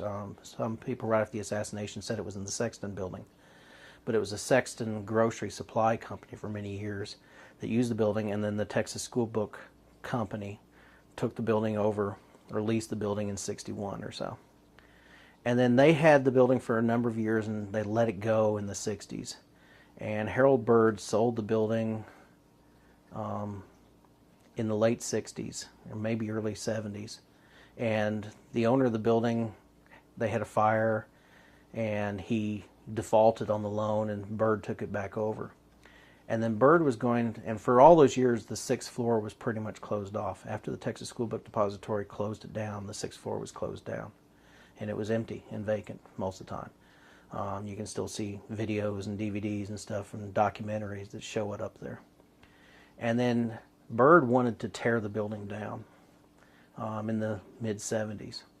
And a lot of the people of Dallas wanted to tear it down. They thought, it was a black mark on the city of Dallas. It was a black mark on what happened here. We would just as soon tear it down and forget about it. And the other half of that is, it's historical. Whether it happened or not, whether it would really happen from that building or shot, get into all the theories and everything else. It's a piece of history. It should be preserved. And fortunately, the city of Dallas, or the county of Dallas, stepped in and bought the building from Byrd. And it's laid vacant for many years. They were using the bottom floors for the administration. And of course, its full name is, today, the official name is the Dallas County Administration Building. But they used it for their offices and left the 6th floor pretty much open. The old Hertz sign was up on the 7th floor for many, many years. And they allowed the 6th floor museum to be built into it in the mid-80s. And now I'm not sure what controversies you're talking about there, short of the fact that a lot of the people in the city of Dallas thought it was a black eye on the city and wanted to tear it down from time to time, including Byrd, who owned the building at the time. Yeah, I understood that people were kind of afraid that it was going to be really gaudy, too, if they made a museum out of it. Right, yeah. There was some debate about that. There was some debate about whether or not Dealey Plaza should be made in, that's kind of how I got involved with writing my book. At one point, there was even some debate about, well, the people running the 6th floor museum are going to shut down Dealey Plaza, enclose it, and charge admission to see it. And, the city never wanted to go that way. The county never wanted to go that way. And the people who are on the 6th floor are county employees. They do it under the graces of the county. And the city of Dallas and the county of Dallas wouldn't have allowed that. But I know there was some talk at one time out on the forums and the chat rooms that maybe the Dealey family should take the plaza back if they did that. And that's when I realized that no one had a clue of the history of Dealey Plaza. Most of the assassination researchers, that community, they could tell you everything about the angles of the shooters and what witness was standing where the shooters supposedly were and everything else. But the history of Dealey Plaza itself, they didn't have a clue. No one wanted to take the time and dig it out of the Dallas history books. And that's when I focused on and decided that we needed to have a history of Dealey Plaza written for the research community as much as anything. I don't consider myself an assassination researcher as much as a Dallas historian. And so I did my book as a focus on Dealey Plaza history. Why Dealey Plaza was there, where it came from. Sure, I mentioned the events of the assassination and what happened to the buildings and stuff before and after, but I don't focus on the assassination itself. I focus on the history of the plaza, how it was the birthplace of Dallas, how we tore down other buildings to build it, why it got built there, the fact that the river used to be just to the other side, why Dealey Plaza was there, and why the Texas School Book Depository was there and everything else. And so I pretty much wrote my book as a focus on Dealey Plaza and the history of Dealey Plaza and the history of Dallas Morning News and G.B. Dealey for the research community, because there was no book that really focused on that from that angle. So I kind of merged my hobbies, Dallas history, Dealey family history, and assassination into one subject matter. When did you set out to do that? When did you decide you had to do it? The English group Dealey Plaza UK, Ian Griggs runs it over in London, and I'm a foreign overseas member of Dealey Plaza UK. That's kind of weird. I'm Dealey, I live by Dealey Plaza, but I'm a foreign overseas member of their group. And he puts out a journal 3 times a year. And he kept saying he had heard me talk about the history of Dealey Plaza, and the Dealey family never owned it in any way, shape, or form. And he said, well, you should give me an article. Give me a background history of Dealey Plaza. So about 2 years ago, when he was in for November in Dallas, the annual conference in 2001, I pretty much said, okay, Ian, I will write you the article. I will write you that book, or that article. And I started the article, and about 9 months later, it was way too big for him to ever put in a journal. He did put, I think, 14 pages in the journal, but he kept saying, well, you've written it, now turn it into a book. And so I turned it into a small book, but it's a focus book. I mean, I could have gone on forever on the history of Dallas or on the subject of the assassination, but I tried to avoid being focused on that subject. And so what started out as just an article for his journal turned into a small book. So that was the reason for it. And I finished it about October of last year. And self-published it. I didn't try to sell it to anyone. I did talk to a couple of publishers. Darwin Payne's one of them with his Three Forks Publishing. And he looked over the book and said he didn't want to handle it at that time. He didn't want to get involved with, handling someone else's book. So he suggested I go ahead and self-publish it, so I did it. So that's where the book came from. When did you first visit the Sixth Floor Museum? I know I was there for the dedication of the the Dealey Plaza Historical District, which was done in '93, the 30th anniversary. I was there for that as a member of the Dealey family. I was there. And so I know I've been in the sixth floor, since that time. And I know I've been up the sixth floor 2 or 3 times prior to that, but I can't put a date on it. I've been living in the Dallas area since '83, and I think they built the sixth floor exhibit in '88. So I'm sure I went up there probably '90, and that's just a guess because I didn't really, I don't have a date to really associate with it. But if they opened it in '88. Okay. So I'm sure I went there as early as '90, but I don't know actual dates. And I know you said you're giving people tours and stuff. Do you bring people to the sixth floor as well? I don't usually do that. I tell them that if they want to see the sixth floor, I usually try to arrange for them to go up and see it before I go, or before I get there. The people that have had the tours in England, I pretty much say, okay, I'll meet you there at 4 o'clock. By that time, here's what I suggest you see on your own. And I include the sixth floor there. But the sixth floor, when you're up there, it's very quiet. People are very respectful of the memory of John Kennedy up there, and I don't want to be up there leading tours and talking and, carrying on. Plus, it's paid for. They have to pay their own way, so I feel like they should go through it at their own pace, and I don't get involved. I would usually, meet them in the plaza and give them a little bit of history of the plaza itself. Sometimes I go up to the top of Reunion Tower and give them an overview and give them a lot of history of the city and the plaza. And then I'll usually take them by some of the JFK sites, the Tippit shooting site, the Texas Theater, the graves I can find if need be. Heck, I can even find Bonnie and Clyde's grave if someone's really interested in that subject. I'll cover conspiracy theories to some degree. I won't pretend to be an expert on them and tell them all the theories, but I'll point out some of the major locations and mention some of the major theories. I know a little bit of the politics and, why Dallas hated, or Dallas supposedly hated, John Kennedy, and why the right-wing element was allowed to be here and be so outspoken. But I don't try to go into a lot of details on that. I find out what they want to know. What do they want to hear? I mean, I can't give them a whole lot of facts and figures, but I know most of the stuff. I've been a student at Assassination for quite a while. I've read a lot of the books. But, I don't consider myself a researcher. I don't consider myself a theorist or an expert on it. My slant is a little bit more the history.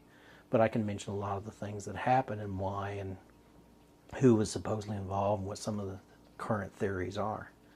But I try to stay, I go to whatever they want to hear, whatever they are more interested in. Every tour is different. You get down there and you can tell by their reactions what it is they want to hear about. So it varies every time. I don't have a canned tour, so.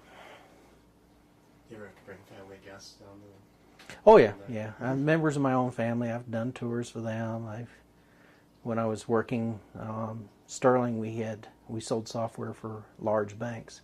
And I would have people from like Chase Bank in New York come down, and I'd have to give them a tour and help out the company and stuff. And did a lot of stuff where we would have a conference of our users from our different customers around the country, and at night I would come over and help them with tours and Dallas history and things like that.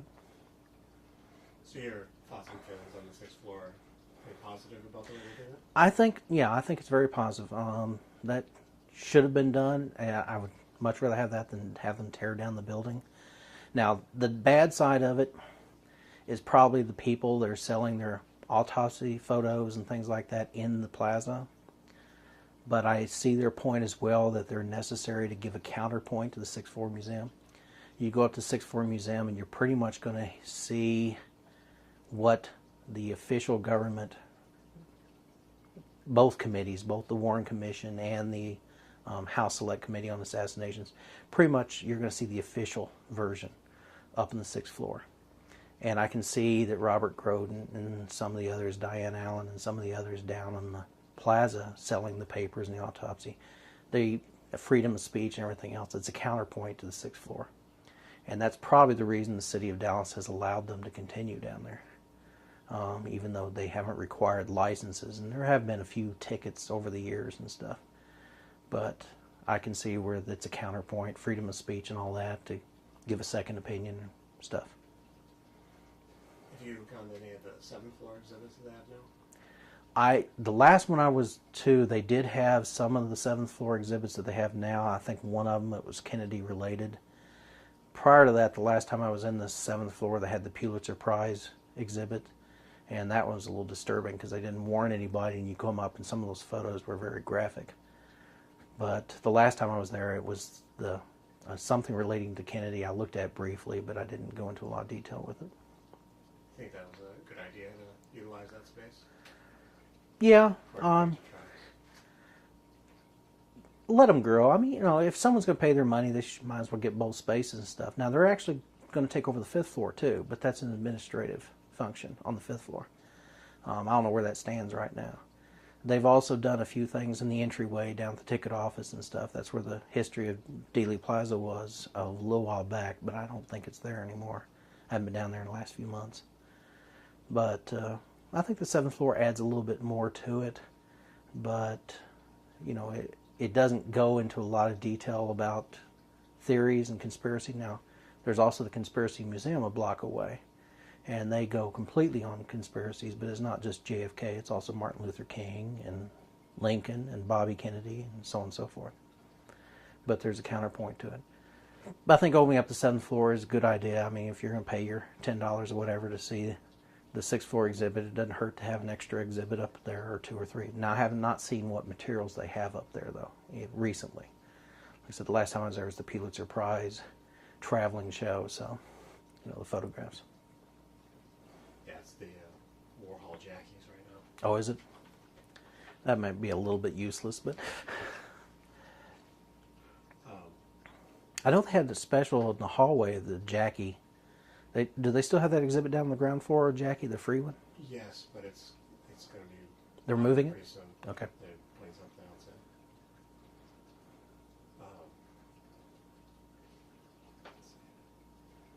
So I think you kind of mentioned earlier, but that GB's statue is fairly ignored. Yeah. No, Lonely Uncle George, I almost refer to him as. I mean, you can go over there and stand... Well, when you stand down in the plaza, everyone's over on the north side of the plaza. I mean, they're over for the JFK assassination. That's pretty much it. Most people don't even realize there is a statue on the other side, and it's of the guy the plaza's named after, and they don't care. Most people, there's a little cenotaph there with a flame on top, a stone column there in the north side of the plaza by the reflecting pool with the stone, or with the stone flame on top. A lot of people think that was put there for Kennedy, and it wasn't. It was there when the plaza was originally built. There was two of them, and the one on the south side was replaced by GB's statue, but that was not put there. That flame was not there for Kennedy. It was part of the original plaza.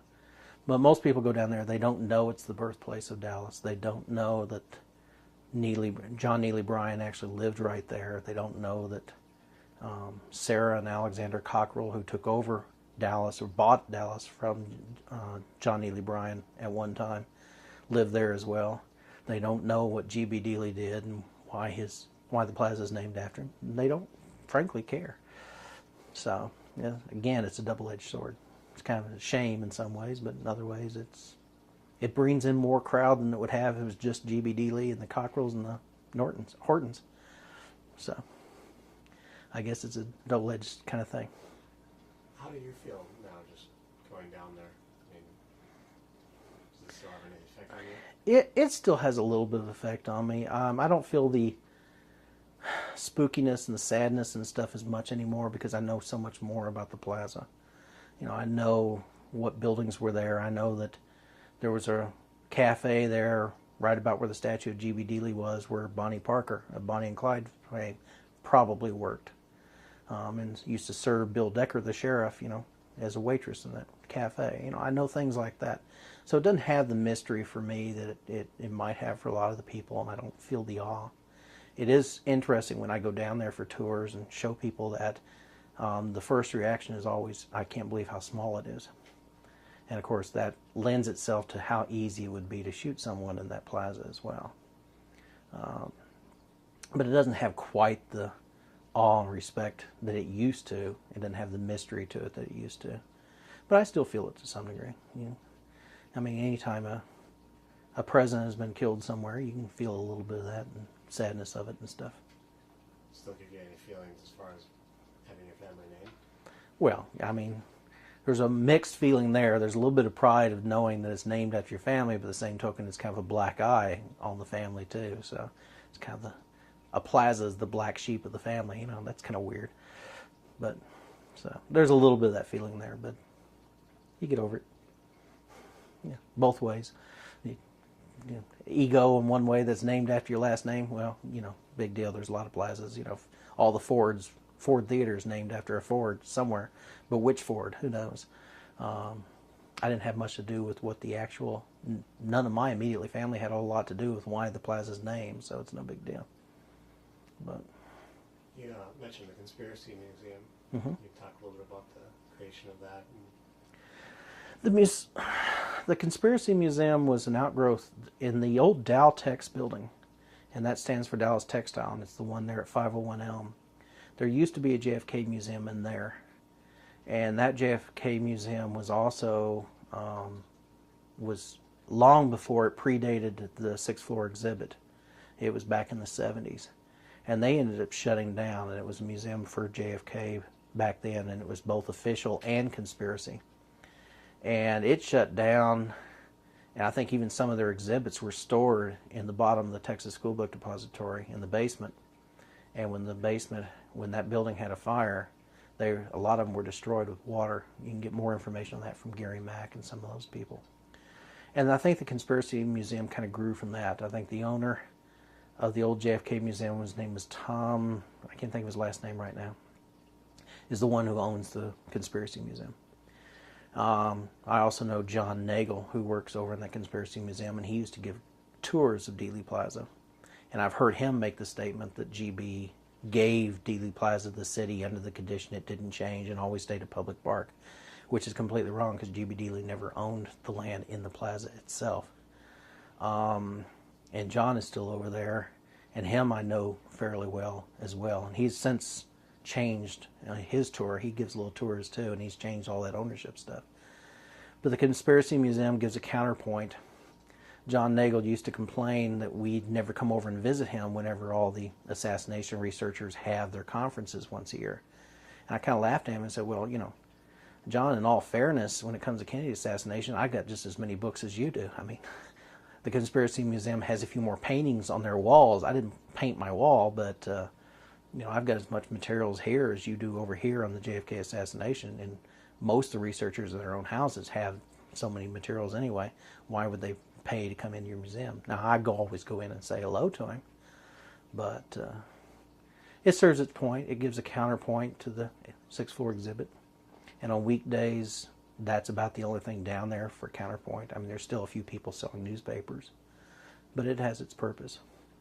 You know, I don't know how they manage to keep the door open. I don't ever see a whole lot of people there. It's not like the sixth floor exhibit where people want to be there, but it has its purpose.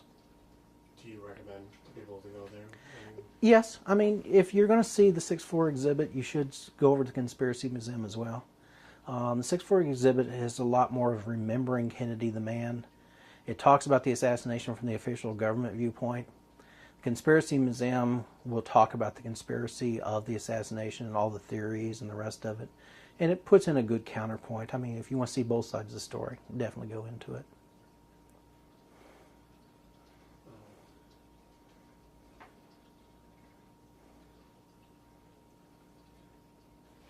So, after all this research that you've done, continue to do in these conferences that you attend, what kind of feelings do you have about the conspiracy theories? I do not, you will never prove that Oswald did not do it alone. Evidence that proves that was overlooked by the government intentionally. Now, whether or not they did it for the best motives in the world to prevent World War III and just say, well, we want the American public to think that we captured the guy and there's no one at large, best intentions in the world, you know, or whether or not someone in the government was trying to cover something up, you know, is still on debate by most people. But the fact is the investigations focused on proving that Oswald did it alone intentionally. FBI focused on that. Warren Commission focused on that. The House Select Committee on assassinations pretty much focused on there might be a conspiracy and the mafia was involved. You can never disprove that Oswald did it alone, and it is possible, however unlikely, that Oswald did do it alone. There's nothing that happened that was impossible. There's some debate about that as far as the throat wound being an exit wound. You know, that could be an impossibility. But wounds do strange things, so you'll never be able to completely prove that he didn't do it alone. And that's the reason for that is because any evidence to the contrary was pretty much ignored, overlooked, or hidden by the government. Personally, I don't think he did it alone. I think he was involved somehow. He may not have done the actual shooting, but when he left there and went to his rooming house and got his gun, that wasn't just because the lines at the theater were really bad with popcorn. Okay? He knew somebody somewhere was after him.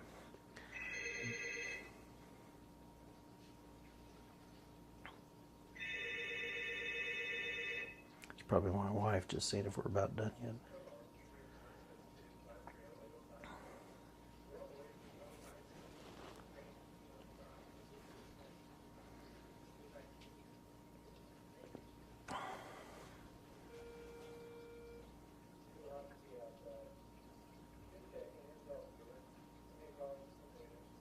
My father.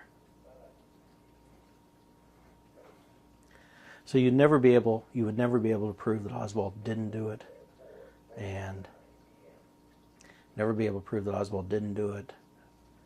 I don't think even if someone came in and admitted it today, the researchers each have their own theories, and if someone comes and admits to it and doesn't answer all the questions and leaves any opening of doubt at all, there would be enough fighting among the researchers that there would be a certain group of them that would never believe it. A lot of that could be economic too. If you have your own pet theory in your own book and someone else comes along and solves it, then your book's not going to sell. So how much of that is, how much of it is self-defeating or self-supporting, I don't know. There's a lot of fighting even among the theorists because there's just so many different theories and any of them can be right. But I don't think Oswald acted alone. I don't think. That's just my opinion. But we'll never be able to prove it one way or the other because there's a certain amount of the conspiracy theorists that would never accept any explanation. And there have been at least 3 or 4 individuals that have confessed to it over the years. The James Files confession is one. The Ricky White, Roscoe White confession, if you want to call it that. There's a number of people that come forward and said they were a part of it. The book, The Men on the Sixth Floor, with Loy Factor, I think, a Oklahoma Indian or someone, or Native American, that said he was involved in the shooting. But every time someone comes forward, there's other conspiracy theorists who start shooting holes into that. So I don't know if it'll ever be solved. There might be some document somewhere or somebody's diary or book that someone wrote and hasn't published or hasn't let out of their hands or anything else that might solve it someday, but I have my doubts. I don't think there's any smoking guns left. So do you have any inclination inclinations as to who you think would be more likely involved, or? There's three areas that you got to talk about when you talk about the assassination. I mean, other than the fact that Tippit was shot, just completely ignoring the Tippit side of it. There was the mechanical area of what actually happened.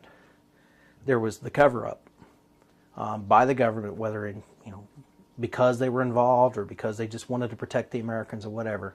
That was the second issue, is the cover-up, and then there was the planning ahead of time. Those three areas. A lot of the discussion of which shooter was standing where and everything else is the mechanics. That's the actual event. But the planning is the other crime that's big. If there was conspirators, and if there was people planning, and then the cover-up. And that's a third crime, if you want to think of it that way. And it may have been by the government to protect the American people. It might have been the best motive in the world. But technically, it should be a crime as well. Unfortunately, it isn't. Is the same people involved with all three of those areas? That's a different question. I mean, definitely LBJ and John Edgar Hoover pushed the cover-up. Did they do it because they were involved? Not necessarily. I don't know that. I'm not going to speculate on that. But you got to carry those three areas. And you got to figure out who did what. Why were each of those three areas done? The cover-up could have been done the best reason in the world. The mechanics of it is kind of immaterial. Who were the actual shooters and everything else? That's just names or bodies. I don't think, it's important because they were guilty, but I don't think any of them are still alive anyway. It's not like they're going to shake up the government if you found out that, this Joe Smith, whoever he was one of the shooters behind the picket fence. But who did the planning is the other big thing. And those are the two big areas of the crime that should be solved someday, hopefully. But they probably won't be. And those are the ones I'd like to see the most. Was the cover-up for the benefit of the people, just a benign cover-up, or was it because someone was trying to cover their tracks? Or was the planning done by anyone in government, and so on and so forth? Do I have any pet theories of people I want to pick? No, I don't want to expound on any theories. Again, I'm more of a Dallas historian than I am an assassination researcher, so I don't want to put out any pet theories. What about the opposite? Are there some people or some theories that you just think that's too crazy? The sewer shooter is one. That storm drain, yes, it connects to a drain in the center of Main Street that you could probably walk out of, and I know the men who killed Kennedy had a gentleman that was walking out, and he said the first time they did it in 44 minutes. But it connects to that by a 16-inch pipe. I don't know many people who could crawl through a 16-inch pipe across two streets to get to that other drain. Maybe there was a really skinny guy who liked really tight spaces that was a good shot. Maybe. But that's one theory that I just can't believe, that the storm drain down at the curb, that there was someone taking that. Plus, if you ever try to line up a shot there's no chance to line up a shot before the X where Kennedy was supposedly hit occurs. So that's one theory that I don't think, I don't give any validity to at all. I don't know all the different theories. I'm not going to speculate on each one, but that's one of my favorites that I don't think happened. So, like when you go to these conferences and things, do you still try to keep I try to keep an open mind. I try to listen to why they're saying whatever they're doing, but I don't sit there and heckle them. But I will disagree with them. And sometimes, I won't do it during the meeting. I won't disrupt their presentation. But I'll talk to them. For instance, one of the old lines that I've always heard about the Kennedy assassination is, why didn't Oswald shoot when he was coming down Houston? He's coming right at him. He's coming straight at him. If you miss, you've got a second or third shot. And I had a conversation a couple years ago with Craig Roberts, who was an ex-sniper and an author of The Kill Zone and the Medusa Files, but he was an ex-sniper for the U.S. government military. And I said, well, Craig, you're talking about a man who doesn't kill people for a living. It is possible, with the president coming right at him, that Oswald had cold feet. It was possible that if he was a lone shooter, that's a big if, that coming right at him, maybe he hadn't really decided he really was going to do it or not. Maybe he was a little bit scared. I mean, he doesn't kill people for a living. He's not a professional hitman. Someone like Craig Roberts, who was a military sniper, might be able to take the better shot. He might be cold and calculating enough that says, if I'm going to do this thing, I'm going to take the best shot. But someone, a rookie like Lee Harvey Oswald, seeing a president come straight at him with Secret Service men standing behind him in the follow-up car and knowing that they have guns, maybe he wasn't sure at that point he was really going to shoot or not.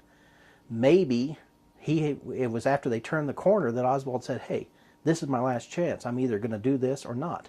And then he started shooting. Just the fact that he didn't take the easy shot or the smart shot doesn't mean he wasn't, it couldn't have been Oswald. Just the fact that he didn't take the Houston shot coming up Houston Street, which would have been the easier shot, doesn't mean it's because he had to wait to get him into a crossfire of the kill zone. You know, it could be just as simple as he got cold feet. He got scared. He was nervous. He wasn't sure he was going to go through with it or not. And at the last minute he changed his mind and went ahead and did it. You know, it's things like that. I mean, it's kind of a situation they say, well, because he didn't take this shot, he wasn't a lone assassin. He was waiting for them to turn that corner and get into a kill zone. So his friends could help him. I mean, one fact does not necessarily mean the other one has to be true. That's very interesting. I've heard that before. So you were living in Dallas when Oliver Stone came here? Yes, yes. Did you go down? I did not go anywhere down there. He disrupted traffic. I know everyone in Dallas hated him because he would come along and disrupt traffic and the drive patterns. I mean, Dealey Plaza is still pretty much, people leave through Dealey Plaza. That's from downtown. That's the fastest exit to the highways, the major highways, 7 Freeway, etc. And while he was filming, it was shut down. And I know a lot of people were really complaining about him being down there disrupting the traffic and stuff. But I did not go down there, no. Robert Groden, I think, helped him with that movie. He was a resident expert and stuff on the assassination. But Oliver Stone had no interest in the history of Dealey Plaza, so, you know, there's nothing that me or Darwin Payne or any of the other historians, Dallas historians, would be able to contribute. I heard he was a little insensitive to the 6th floor, too. Probably. I did not hear all that. I mean, Gary Mack could probably tell you a little bit more about that. Yeah, just that he wanted to use the 6th floor. And the whole thing, the way he wanted to do it, yeah, instead of just the corner that he used. Yeah, I mean, they let him shoot more stuff on the 7th, but... Yeah. But, what did you think of the final production? JFK was a very good movie in that it got people thinking about it again. It completely opened up the assassination again. It got the average person thinking about it. It got a lot of people interested again. It probably got the Assassination Records Review Board signed into law because of JFK and because of the controversy it raised. So it was a very good thing for Oliver Stone to do. It was a very good movie, both commercially and for the whole subject area of the JFK assassination research. It put a lot more interest into researchers and people who've been trying to dig in this for a long time, and a lot of interest into the whole assassination that had pretty much died out to a large degree. It had pretty much gone to the radio talk shows and was just a few nuts over here doing this thing prior to that movie. But that movie generated a lot of interest and got me interested in it again. Of course, I always had a passing interest in it because Dealey Plaza and stuff, and as they've done different things in the 6th floor exhibit, I went down there and stuff. But it was probably the movie that got me back into it again. Think it had any negative effects? Yeah, I mean, he took a lot of poetic license. He did a lot of things for drama that may or may not be backed.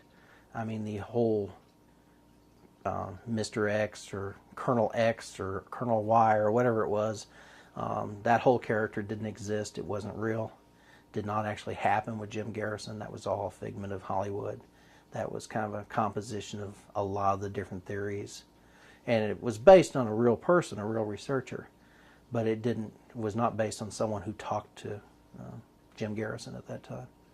And it's probably brought a lot of negative publicity as well to the conspiracy researcher theory, especially since the movie kind of tended to point to LBJ. And, maybe it should, maybe it shouldn't have. I don't know. it kind of pointed a finger one direction. LBJ had his problems, but I don't know if, you know. Of course, I knew Madeline Duncan Brown, who was LBJ's mistress, and insisted in her book that he knew about it the night before it happened. But whether or not he heard about it for the first time that evening, or whether he was part of it, is a completely different question. And a lot of people don't even believe Madeline, because she was at a party. Some people say at Murkinson's house, but it could have been that just Murkinson was there, and LBJ came in, and according to her, went to a meeting with a bunch of people in the back room, and we came out and said, after tomorrow, those damn Kennedy brothers will never bother me again. And this is the night before. And then Madeline called him on it months later, next time I saw it, and he said, well, it was all your Texas oil men friends, according to her book. Now that, in all fairness, that's the most sensational piece of information in her book. But, you know, at JFK, the movie pointed a lot to LBJ. I don't know if, you know, maybe a good thing. Another thing is a lot of people have seen the movie, so now they know what happened and they don't care anymore. There's a lot of that too. They know LBJ did it, so they just take the movie as gospel and go from there. So, I don't know. I think it's all sad that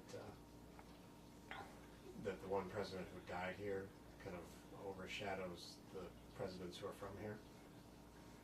No, not really. I mean, the presidents who are from here need to earn their own way, okay? I mean, what happened to JFK, you know, what JFK did, he earned one way or the other. You know, if nothing else, he earned a lot of mad boyfriends across the country because of all his fooling around. But he earned his way one way or the other. He earned his place in history, either by being shot or by the civil rights movement or by his role in communism and the Cuban Missile Crisis. Any of those three things would have earned him a place in history. Let the presidents that's from here earn their own place. I mean, they shouldn't have to worry about being overshadowed by some historical figure that came before them. You know, I don't care one way or the other. If their feelings are hurt, let them go out and earn their own way. Do you have any opinion on... Yeah, I'll take it. Do you have any opinion on the effort to rename Main Street for Kennedy? There have been a number of efforts to rename Main Street and rename Dealey Plaza. And there's even been an effort to rename the Dealey Plaza Annex. Again, the Dealey Plaza Annex is the area west of the Triple Underpass, where the little park is, the entrance to Stebbins is. And that's the land that G.B. Dealey actually owned. And Judith Segura can tell you this a little bit, because she spearheaded a lot of this. There was a push back in early 90s, about 91 and 92, to rename that as Martyrs Park. And to name it not only for the fact that Kennedy was killed there, but also we had some hangings there, some lynchings that occurred back in the 1860s after a fire in Dallas, and a number of other things.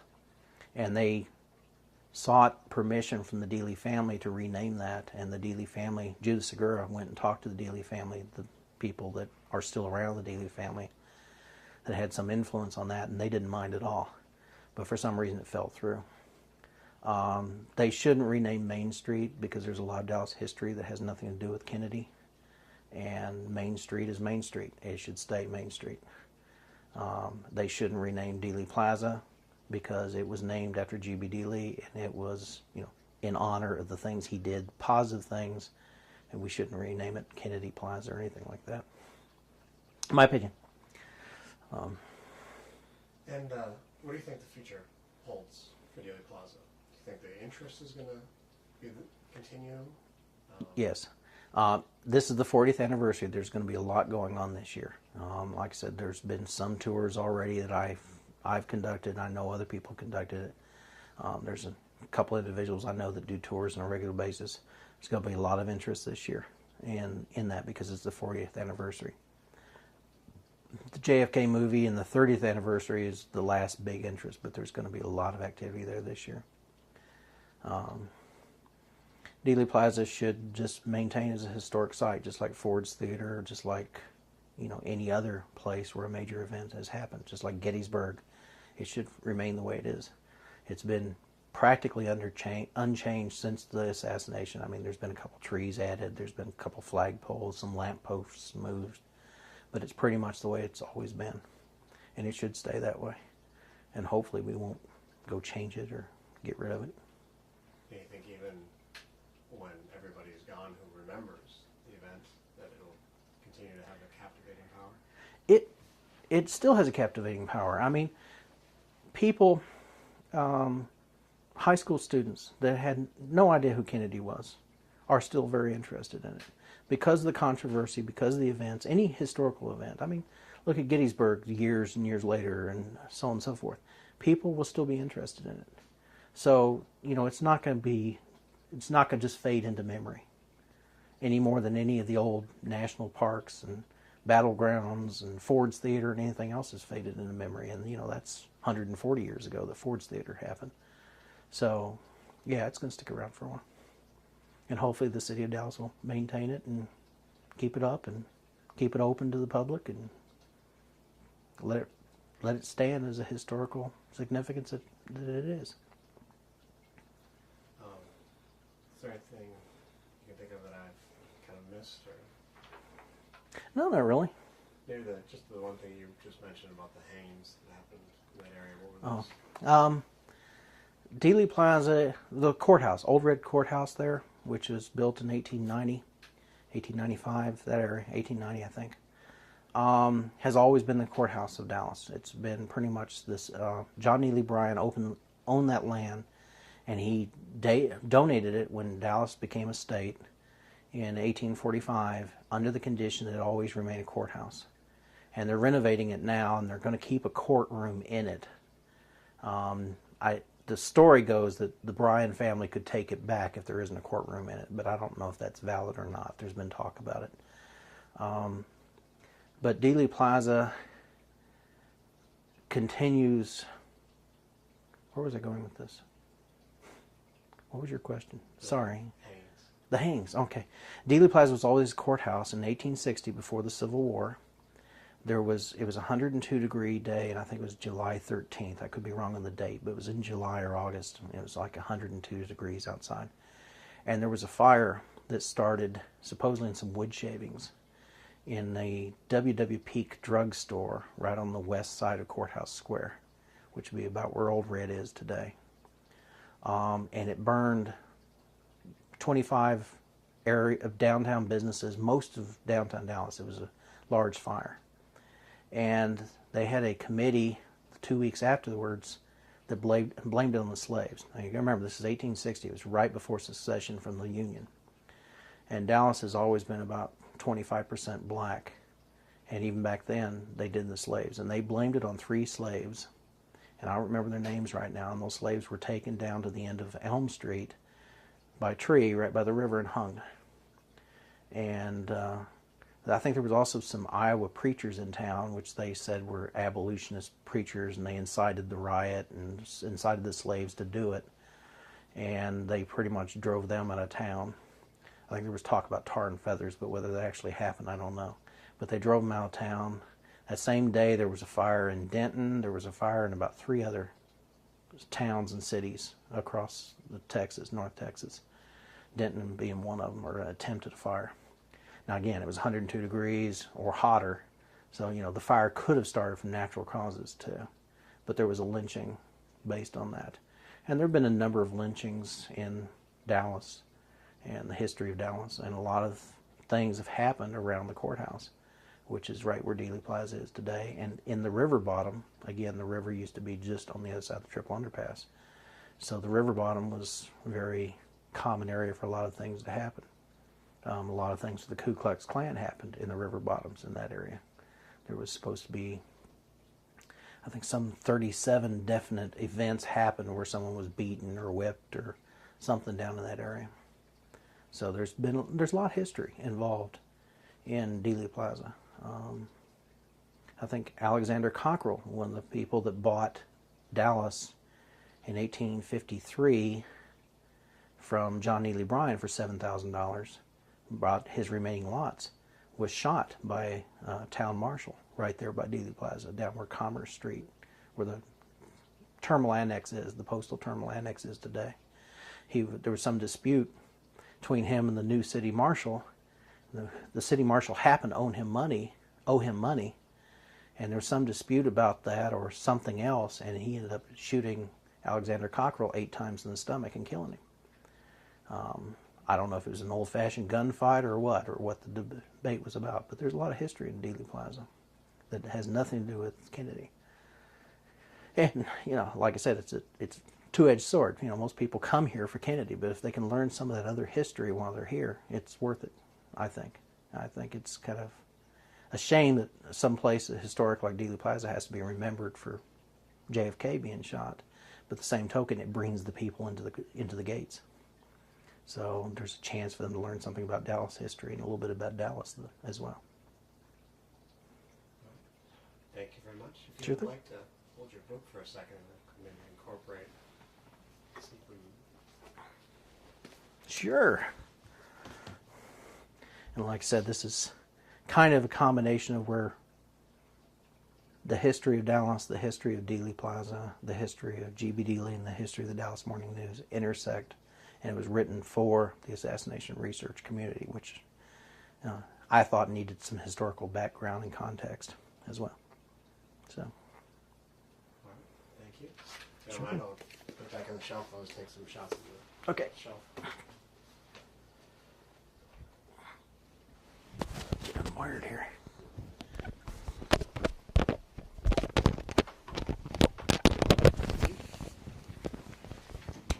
If you'll give me a copy of your video when it gets done, I'll give you a copy of one of these books. All right. You're going to take that one. You're going to photocopy it. Shoot that. Let me get you another copy.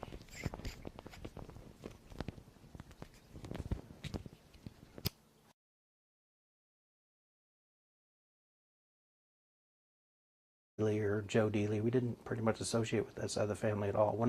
As a kid, from what I remember. Now, of course, I moved away when I was 8, so I don't have a whole lot of memories, childhood memories of it. But we didn't deal with the rest of the Dealey family very much.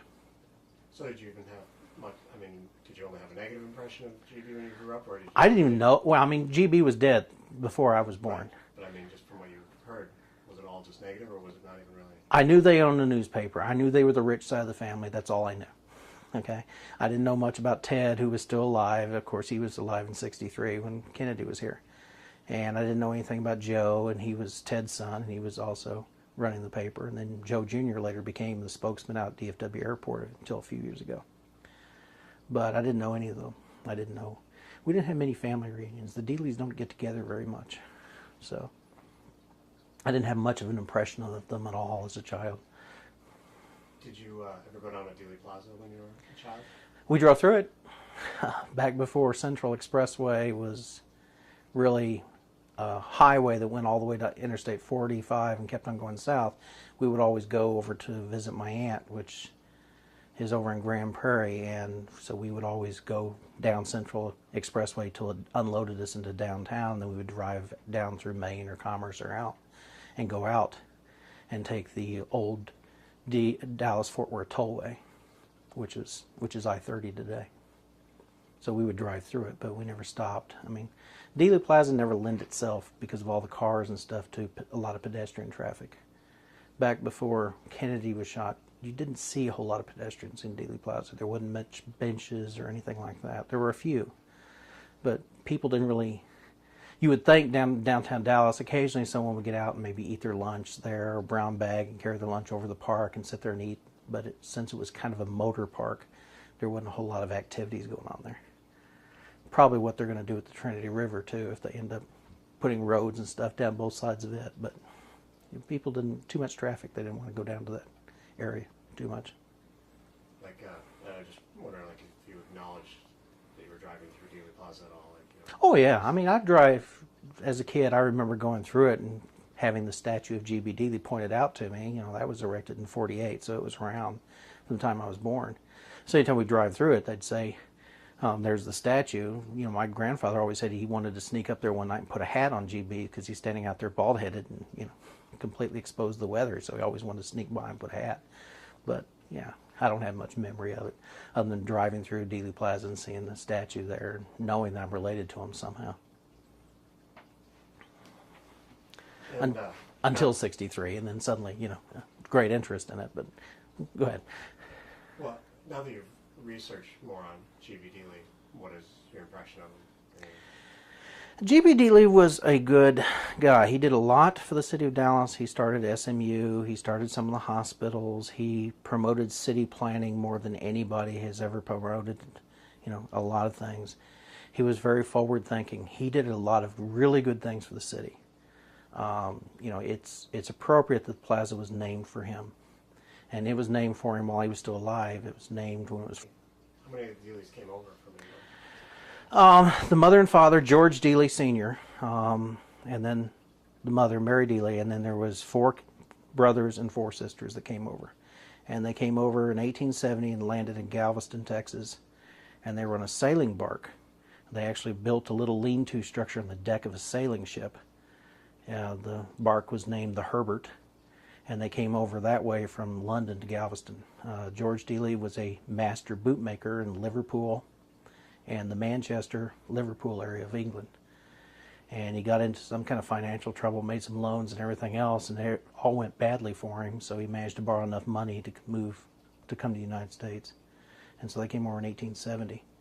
As a matter of fact, the sailing ship was becalmed off the coast of Bermuda or Jamaica, one of those, for a period of a week where they just literally had no wind and couldn't go anywhere.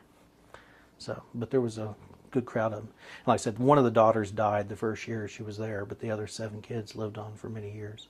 And eventually they moved up to Dallas, most of them, except for a couple. So how old was G.B. when he came over? He was 11. They came over in 1870. He was born in 1859.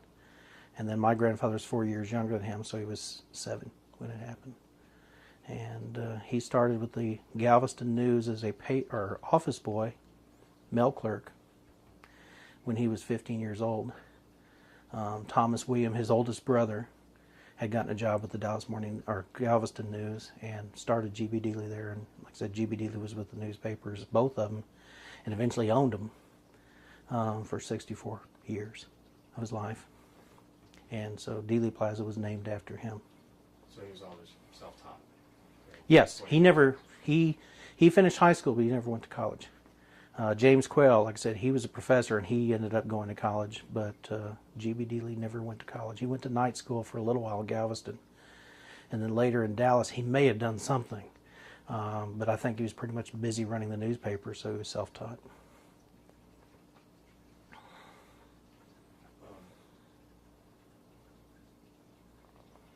When you grew up, did the family talk about G.B.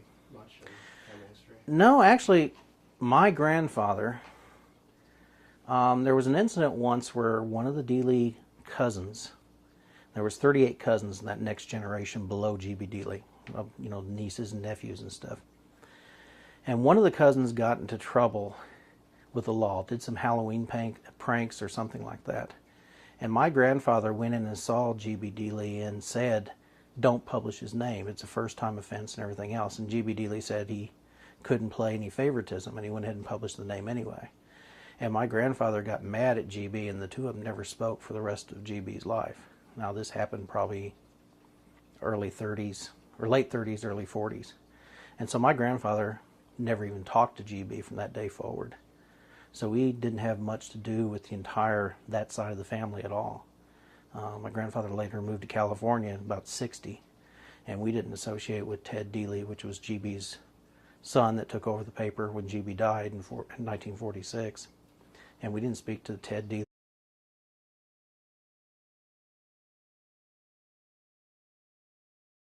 That works at the Sixth Floor Museum. She put together a whole bunch of materials on the history of Dealey Plaza.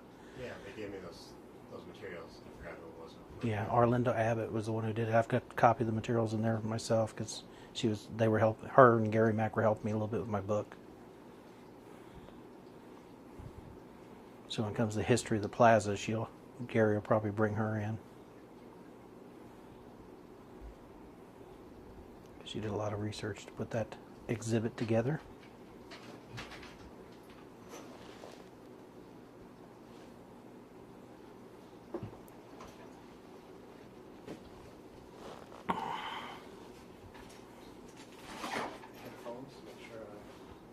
I'm talking to route and not breathing on the microphone. I'll just make sure that my battery's good in the microphone. Everything. Oh, yeah, that'd be important. Those mics are actually pretty good at adjusting to whatever the sound level is in their closest source. Yeah, it wasn't like the BBC radio where he's got this huge microphone and then this little bitty recorder, MP3 recorder or something, just a little bitty thing, but a huge mic to go with it.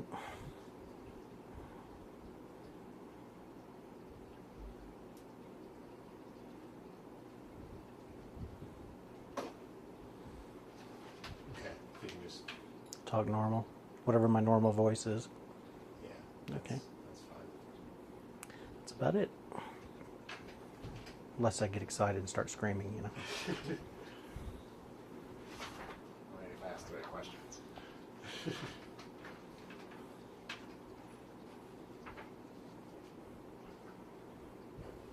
Well, to start off, can you tell me your name, Okay. where you live, and what you do? Jerry Dealey, North Carlin. I'm currently unemployed. I am a computer person normally, but it looks like I'm going to be working with my brother who has an insurance agency starting tomorrow, but I'm currently unemployed right now. And where were you born? Where'd you grow up? I was born in Dallas, North Dallas. Was raised here till I was age of 8. My parents got divorced in 61, and I moved away in July of 63 with my mother, stepfather, stepfamily, older brother, and we went up to Denver. Went for about 20 years. But I came back every summer to visit my father. My father's always lived here, always been here in Dallas. So completely native, and came back every summer whenever I got a chance. Lived up there for about 20 years and then came back down. Always intended to come back down. So. Okay. Did you go to college up there, or did you? Community college up in Denver, but pretty much most of my schooling was up in Denver. So I came back down when I was 28, 29, something like that, back in 83. No, 73. 73. 83. Spent 20 years there. Yeah. Can't add everywhere. Used to be more fun because it was harder to find. But So what age was that when you were looking for this? oh, I was probably 24, 25, something like that. And so it just was chance that it was Yeah. Mickey. Yeah, just happened to find a Mickey Mouse hat pin. And, you know, maybe the Hare Krishnas were giving it to someone at the airport. I don't know. It's just, I got it, threw it in my Avis hat, and after a while, people started giving me Mickey Mouse things. And in Denver, of all places, I don't know where they were coming from. But if they'd find one in a rental car that we were servicing, I'd end up getting it and got 3 or 4 Mickey Mouse items that way eventually. So it just kind of grew from there. You a fan of the movies at all, or just the? Well, I mean, yeah, I see. Yeah, everyone enjoys the Disney movies, but no, I don't have a strong. I don't try to collect all the Mickey Mouse movies I can find or anything like that. We've got a few of them here, but that's because I got kids. So, but the collection's kind of grown to hundreds of figurines and lots of music boxes and just about everything else that I can find that's got Mickey Mouse on it. What is your family relationship to GB? G.B. Dealey is my great-grand uncle. My great-grandfather was Charles Lewis Dealey, which was his younger brother by 4 years younger. There were 4 brothers and 4 sisters, even though one of the sisters died the first year they came over to Texas from England. And his younger brother, well, his older brother, Thomas William Dealey, always ran the Galveston News up until his death. 1906 or something, but from about 1875 on, he always worked for the Galveston News and pretty much ran it. And when the Galveston News wanted to expand and put a newspaper attached by telegraph to the North Texas and the wheat center and the cotton center of the country or of the state, they sent G.B. Dealey up as the business manager, and he started a 64-year relationship with the Dallas Morning News, is what it became. That started in 1885. And they also had a younger brother, James Quayle Dealey, that also worked for the newspaper towards the end of his life, and he was also He worked at Brown University. He was a sociology professor at Brown University back in the East, Pittsburgh, somewhere in Pennsylvania, something like that. I don't know where Brown University is. And he also was one of the founding faculty of North Texas State University, or University of Northern Texas, where you're going right now. Those were the three that worked for the paper. The other two brothers, Charles Lewis, my great-grandfather, and the younger brother, Samuel David Dealey, never worked for the newspaper at all, and neither did any of their family. When I was growing up, I was told I was not even allowed to throw a newspaper out because I was a Dealey, and they wouldn't hire members of the Dealey family other than the ones that had already been hired years and years earlier. As a matter of fact, my mother won a bowling tournament once that was sponsored by the Dallas Morning News, and they asked her to use her maiden name so it didn't look like they were playing favoritism to a Dealey winning a bowling tournament. So that's my relationship to G.B. Dealey. He was my great-grandfather's older brother, so great-granduncle. So how many computer training, pretty well self-taught? Community College of Denver, 2-year degree, computer training. Came back here, didn't do anything with it there because there wasn't much computer jobs there. Came down here, worked for 14 years with Linux Industries, and last 5 or 6 years with Sterling Commerce, a company here in Addison, Texas. So they're pretty much all computers. Pretty much a hacker, mainframe kind of computer guy and stuff. So telephone, you just ring, wait until it's done.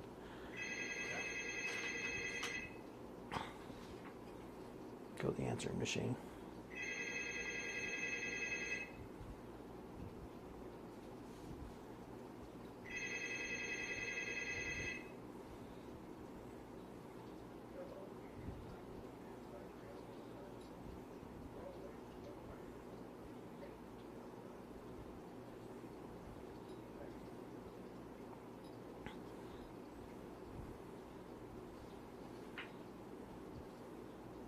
Apparently they didn't want to leave a message. Family history? Yeah. Okay. We could turn that off. Sure. Sure. Switch is right next to you. I'll try. Just a little bit of a... Noise, background noise. Hope the bubbling of the tank isn't too annoying either. So is your wife from here? Or? No, my wife's from Denver. My wife is from Denver, so I met her up in Denver and married her up there, and then we moved back down here. My kids were born here, but she is from Denver. How many kids do you have now? Two daughters. You have a political affiliation? Republican, Democrat? No, not really. Pretty much independent. Every year, for the presidential election, I always pick the other party that's not in office, so I can help select in the primaries who I want to go against the incumbent. So that's about all I do. So this year, in 2004, I'll go Democrat just so I can vote in the primaries to see who's going to run up against George W. But no political affiliation, no preference as far as Democrat or Republican or anything. Just pretty much independent, do whatever I feel needs to be done at the time. Any particular philosophy of things? No, not really. Not really. Well, tell me a little bit about your interest in Disney, when that began. Disney? I was working for Avis. I was servicing cars for Avis up in Denver, Stapleton Airport, the international airport up there, the old international airport. Someone found a hat pin with Mickey Mouse on it, holding out a bouquet of flowers. So I grabbed it, threw it in my hat, and then people started finding Mickey Mouse stuff, and it kind of grew from there. So, anytime anyone found something with Mickey Mouse, they gave it to me while I was there servicing cars for Avis, and then my wife got into the act, and my mother got into the act and started giving me Mickey Mouse stuff. So, Mickey Mouse Disney collection has grown, for the last 30 years, and then I started picking up the nickname Mickey from coworkers and stuff because I was so much a Mickey Mouse freak. So, someone had to be in charge of Mickey Mouse computer programs. It was pretty much me all the time. So it kind of grew from there. It's got a little quieter in the last couple of years because it's not as much fun to find things nowadays because you got the Disney store and everything else. He's